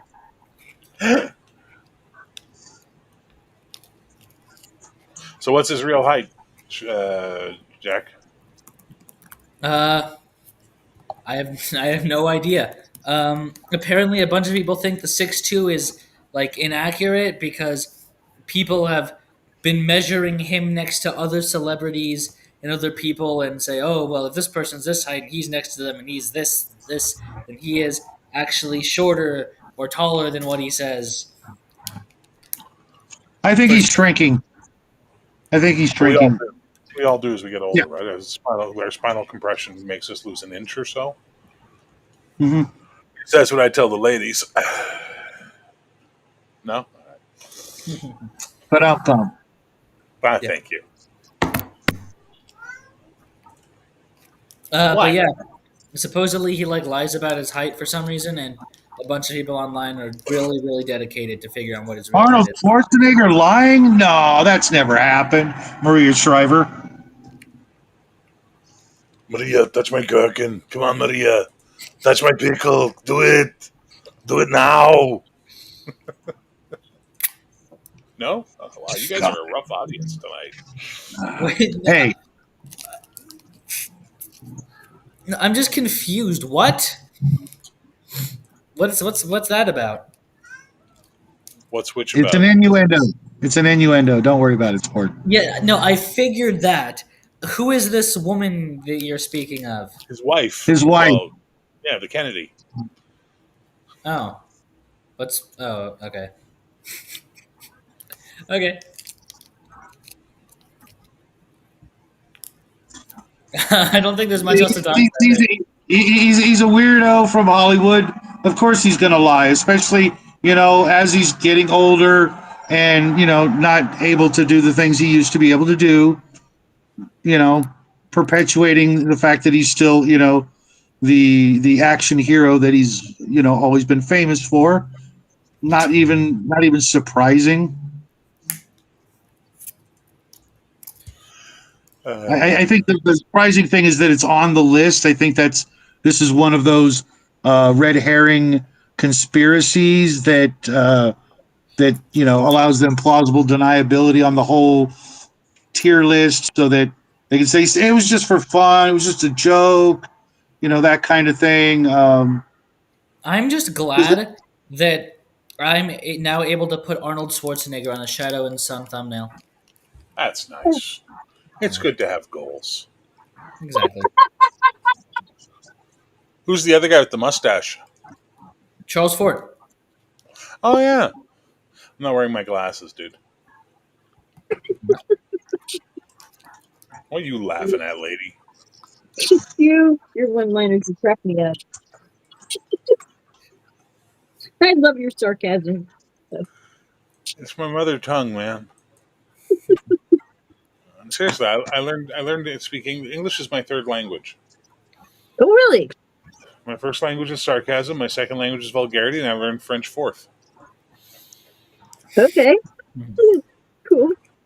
Cool. Love it. Tall whites. Ooh. I think we have time for one more. This is probably going to be a long one, or an interesting one at least. Okay. Go for it. All right. Listen, Um, natural park closures. What's the Um, conspiracy? the conspiracy is that natural parks are closed for certain times, certain hours, and it's like you can't go there at this time. They must be hiding something there. It all relates to cryptids and your favorite missing 411. That bullshit. Having worked for the forestry department in California, I can tell you that it's all a matter of budgets and manpower and dangerous times and parts of the world and times of year where it's just not. There's no reason to have them open.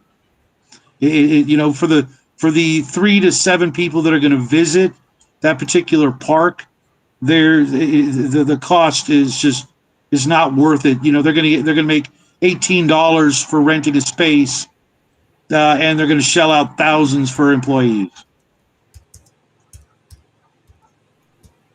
Anyone disagrees?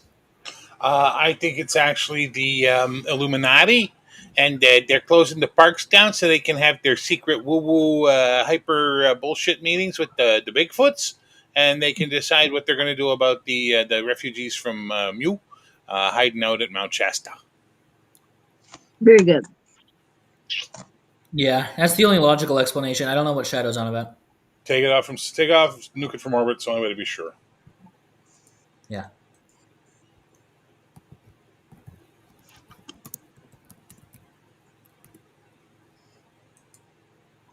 All right. Well, That wasn't very long, was it? Sorry, I guys.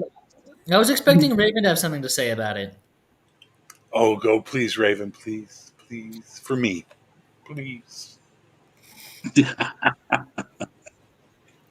There again, we're talking about portals. People, it's been theorized that they're stumbling into these portals, vortexes. Some say they're deliberately set up there, that they are then, because there is, now this was back, David Paulides talking about the 411, that they were targeting for a while doctors. And then they were, all his cases ended up being men between a certain age and a certain ethnic background, which was Irish. Most of them had hazel eyes. It was some really weird, different, similarities. But they were being taken to Mars for slave labor, and they needed doctors. And so these doctors that disappeared on their little ski trips and so forth were actually abducted and taken to Mars also. I could have swore you're going to go with the secret moon base. Stories.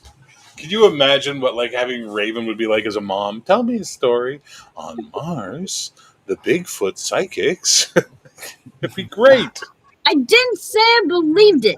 I'm just saying. Oh man, that's my next adventure module. Martian Bigfoot psychics.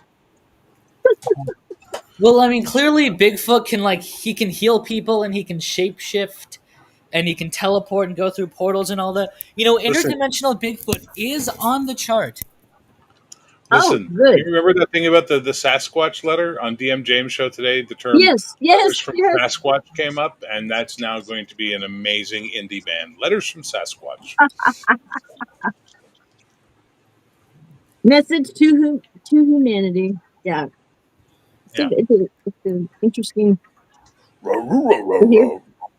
Yes, humans are destroying the world. Go on, Elder Sasquatch.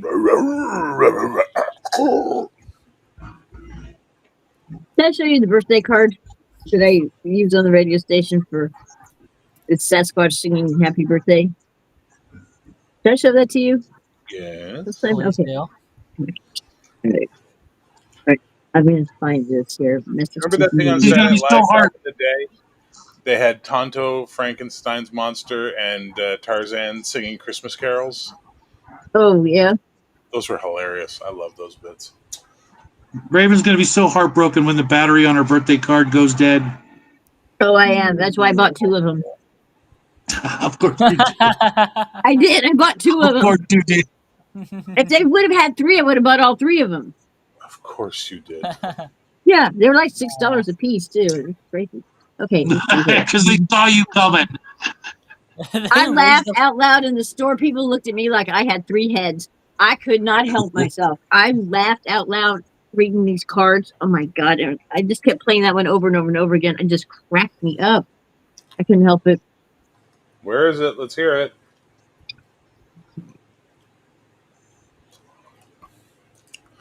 Letters to Sasquatch. Letters from Sasquatch. Dear Pet House, I never believed those letters in your magazine were true until I had an experience that changed my perception. I was hanging out in Athabasca National Park minding my own business. Here is Coco. Yeah, I think that's his name. Raven, do you watch the YouTube channel The In Between?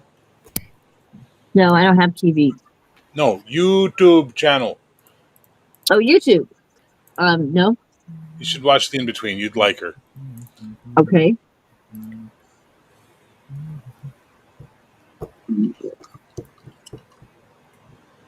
Oh my! Okay. That is really good. Hmm. What is really good? What's going on? Oh, sorry. I was just looking at the analytics for my latest video. Oh, nice. How's it going? It's at 50 views already, which is better than every other video has done in 1 day and 18 hours. That's fair.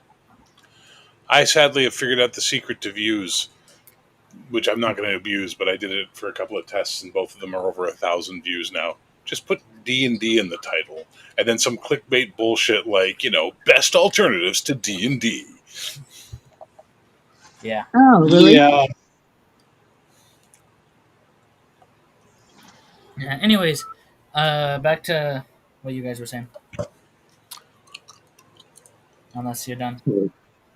I got nothing. I got nothing. Okay, here we go. Raven's got something. You can always rely on Okay, Raven. so do you want to hear this message to humanity? Yes, of From course we want to hear the message okay. to me. I thought you were looking up the card. You're going to give us the card. Aw. The card.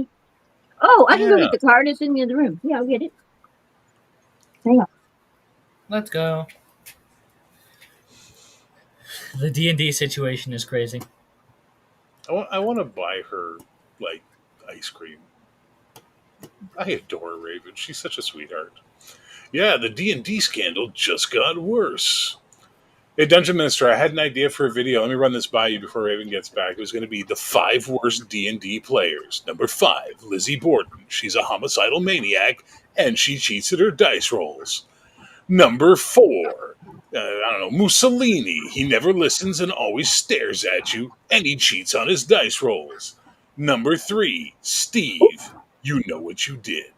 Number 2, Stalin. He's always erasing players from the campaign and cheats on his dice rolls. And number 1, Adolf Hitler. He'll always get real mad and rage quit, becoming a little Adolf Quitler. And he cheats on his dice rolls. I think I could get at least 1,000 views on that.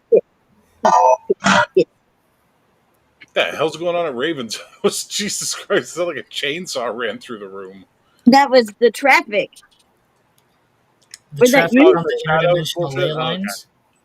Yeah, that was me. Sorry, guys. I didn't hit the mute button quick enough. And Dungeon Minister likes your idea. Real quick, speaking of Dungeon Minister and Bear and RPG Grandma, they all make guest appearances in Jackie's new video. If you've made it this far, go check out the Fourth Agenda and check out his web series because it's stellar, and you'll get to see him kill me. Please, I can only get so erect. Did I mention there's salt in it? Okay, this is the beginning of the part here. And it All right. says, special birthday wish from Bigfoot. Ready?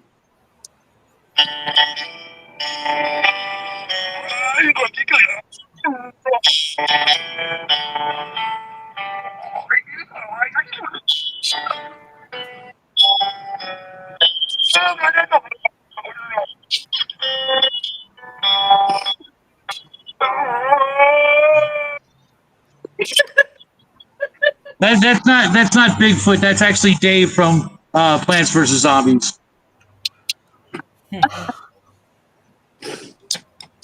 Oh, funny. I That's can't so see Bear Raven. anymore.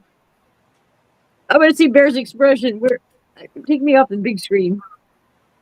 You missed it. Nah, dang it. Good night, Dungeon Minister. All right. Good night. Good night, Dungeon Minister. Thanks again for everything. Have a great week. Yeah. Okay. Here. All right, where are we at? What's going on, Okay. kids? Um.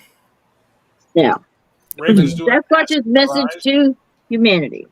I had to get some eye drops in. Okay. Well, I gotta go to sleep around now. I have to get to school super early. Don't you want to hear Raven's letter from Bigfoot? Letters from Sasquatch? I thought that was the letter from Sasquatch. No, that's the that birthday was card. Oh, well, yeah. Of course, I'll listen to the letter from Sasquatch first.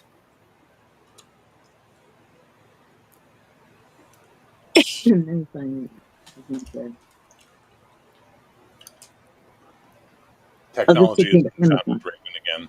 Hold on. That's not published in Fate magazine. I don't want the Amazon version, but I don't know. I could read this one.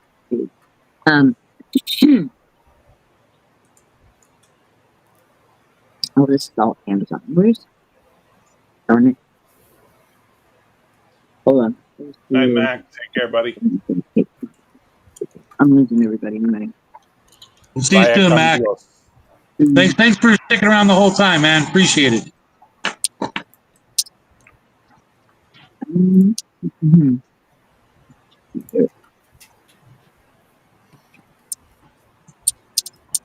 Raven? Mm-hmm. Are you checking your email? What's going on, Raven? No.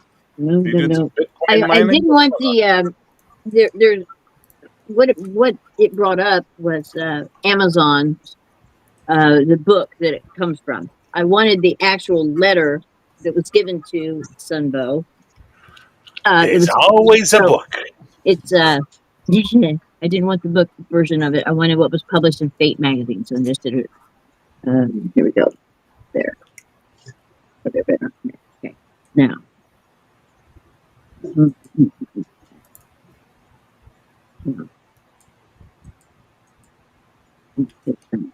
Raven, I need to go to bed eventually. Come on now. Okay. I'm trying to get the right one here. It's 12:30 in the East. And a school night.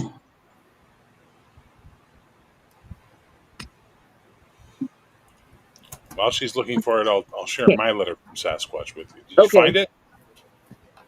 Go ahead. Okay, so this is my letter from Sasquatch.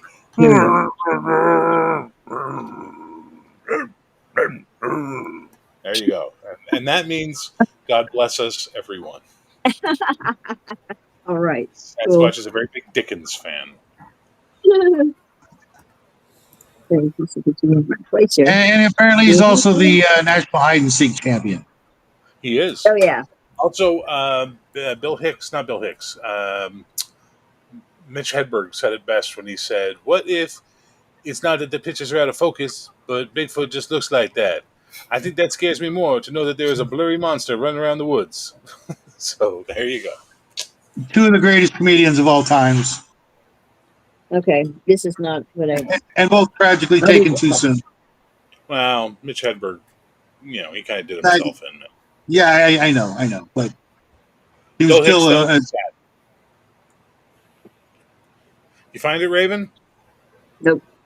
Okay, so we went It's through in my all other that. computer, but I'll get it for next time. How about that? Christ, it's my prom night all over again. All I have it.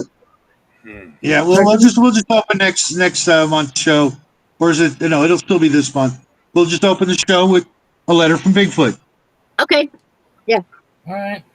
I've got it bookmarked in my other computer though, so it's just taking me a while to find it. It's late, so we'll just call it. All right. It was fun. Thank you, guys. Yeah. They just keep getting better, don't they, guys? They just keep getting better. Yeah, fun. I want more woo-woo. This one was too dark. This one was way too dark. I want more woo. I want more stuff that Raven can make outlandish statements about, and I can roll my eyes strategically too. Okay. No promises. Bog Yeah, no food. I'll promises. try. That scares me even more now. We have some. We have some. Okay. Maybe. Yeah, yeah, no. There's some woo woo in the next one. All Oh right. yeah, there is. There's also There's some. Quantum jumping. Quantum jumping is going to be on the next one. Yay! Oh, yippee ki yay! Wait. Oh Does yeah. tier four? Does tier four have that? No, no, no. That's the second part of tier 3. We just got through Where? the one. Oh wait, yeah. Quantum jumping just as a concept is on there. Yeah. Yeah, All right. and then there's Well, I got bad news for you guys. The next one is on when? The 23rd? 2 weeks from today. Yeah, that's my game night, so I can't be here on that Monday. That every 2 Mondays, that's my game night, starting back on the 23rd. Okay. Well, do you want to do it? So we can Yes, either we'll do it. make it 3 weeks or 1 week. That's up to you guys. You Yeah. guys tell me I'll be there for either, or both, even. Ooh. Both is probably better Okay. because we don't want to Take have. care, off grid. Get a hold of me tomorrow if you can, off grid. Yeah. Ooh, the death worm. Yeah, the Mongolian death worm. Yeah. That's And what is this? Oh my god. Thanks, Bungboro. I would love to do the Kelly Hopkins-Gillenville encounter, but we're not. Problem is, Bastille, we have an iceberg we're going through, so we have to go what's on the iceberg. Yeah. Yeah. If it is awesome, if not, then we'll have a follow up show sometime next year when we finish off tier 10. We'll make our What is own this? tier 11. RPG insanity training. What is that? Yeah. Then we What have was the it? What Oz was it? factor. It's called the, RPG insanity training. yeah. The what? Is that talking about? Wait, is that hybrid RPG? I Is don't that what that's know. referring It's to? on. It's on this tier 3. It says RPG insanity training. Okay, that might be talking about hybrid ARG, and if it's talking about hybrid RPG, that's fascinating. I don't think there's anything legitimate to it, but it's still fascinating. If it's something else, then I have no idea actually, because I don't See, know. all I heard was RPG Insanity Train, and my brain went doo doo doo doo doo doo doo doo. I doo doo doo You can Exactly. set your tail on fire, cat. Get out of the way here. Okay, Don't and say we've also that. got one that's called horn control. Porn control. Horn control. you Yes. don't know what that is. No. They're using porn to control us. Yeah. That's going to be interesting. That's a shocker. There you I go. know, right? Just And the remember, dancing plague. That's a good one. Oh yes, That I'm was gonna. just goofy. That was just goofy. Oh yeah, That but was it's just goofy. Okay, it is if we're gonna goofy. talk about Goofy, we talk about cat nuns. Oh yeah, Cat nuns. Catelyn's- I've seen that's that real. picture. Yeah, that was real. Yeah, the cat nuns were real. Yep. Okay. You hear that? It's Cat scary. nuns. The Kelly get there. Hopkinsville encounter. That's the goblins, right? I have no idea. The little I creatures don't know. dancing around the farm and them shooting at them all night and stuff. Are you're Could talking about be. Hellier I honestly don't know. No, no, from no, no. from Hellier? The Kelly Hopkinsville encounter. The family that was at the house, and then the aliens showed up and were dancing around their house, and they were shooting at them and all that stuff. Oh yes, yes, yes. Okay, yeah, Mm. yeah. And people tried to say they were drunk, except they were teetotalers and stuff like that. You know, And here's I always one. love that excuse. They were drunk. They saw things that weren't there. I have been one step away from alcohol poisoning drunk, and I have never seen anything that wasn't there. Same here. Same here. I know it's just an excuse. I can There's neither confirm nor deny. Yeah, I've also Well, done you've done like mushrooms. actual hard drugs before, and you've made them too. So come on. Yeah, please shut up. I've done enough mushrooms to where I had to vomit because I just did too many, and I still have never seen things that weren't there. I've never done acid. Now that I might probably see shit that's not there. But You would. Hellier season 1 was really cool, best still. Hellier season 2 bored me in the first episode and I never finished it. Is it worth watching? It gets better. I know what you mean. It's kind of slow. Boy, It is it does get ever. better. And the synchronicities and the weird things that the helicopters that keep going over these, it's yeah, it gets better. And it's really a head scratcher. I mean, there's something not right about that whole thing. Not that they're Or investigating it really, really well improperly, written but and really, really well staged. I don't think so. It does not. Point 20 years in the film the industry, thing is, Raven, and it they felt all like I need was to have, watching an indie film. you know, these are not professional actors. These are paranormal investigators, and there's just a real sincere and real organic genuineness to it. It just doesn't Okay. feel like it's staged at all. Mm-mm. Okay, I if you don't think say so. so. You I don't say think so. so at all. And uh, the husband and wife team, they're Kirkpatrick, I think is his last name. Oh, I know she's They're, a psychic. You ever um, notice how the she, chick is always a psychic in these teams? well, yeah, they're drawn to that kind of Or content. women, or women have a tendency to make up bullshit about having mental powers to make themselves feel better. What I'm about sure some of what them about do. mental powers to make themselves feel better? But That's my where expertise. else are you going to use those psychic powers the I don't most? know, lotto In tickets, a avoiding car paranormal investigation. crashes, I mean, that's where you're picking good needed. airplanes that aren't going to be delayed. Let me think of other ways I could use my psychic powers to better my life. Stock options. Stock options, knowing Bitcoin's going to dip down low enough to buy in, when it's going to drop to get out, things like that. Useful shit. When you use those gifts for nothing more than personal gain, you lose them. Oh, really? That's convenient. I'll need to That's see the documentation on that, please. That's Is it? convenient. yeah. All right. It's to be used to help and to heal other people. Indrid Cold is one of the most interesting stories. I think it's bullshit, but it's interesting. Yeah, it is. Yeah. And All he right. plays I a gotta go. factor. Um. Okay. Good Yeah. night. Bye, Yeah. I gotta Jackson. go Get too. some Take care, sleep. everybody. We'll see you guys I will end tomorrow this. Yeah. I'm ending somewhere the on the stream. interweb. I am going to end the stream. You guys can talk for I'm however going to long bed, you like. man. Wait, what? It's 12:40 here. I'm going to bed. I Nice. Yeah. stayed up late for you, young fellow, for you and your fencing. Thank you. Thank you. That's what I wanted to hear. Appreciate it.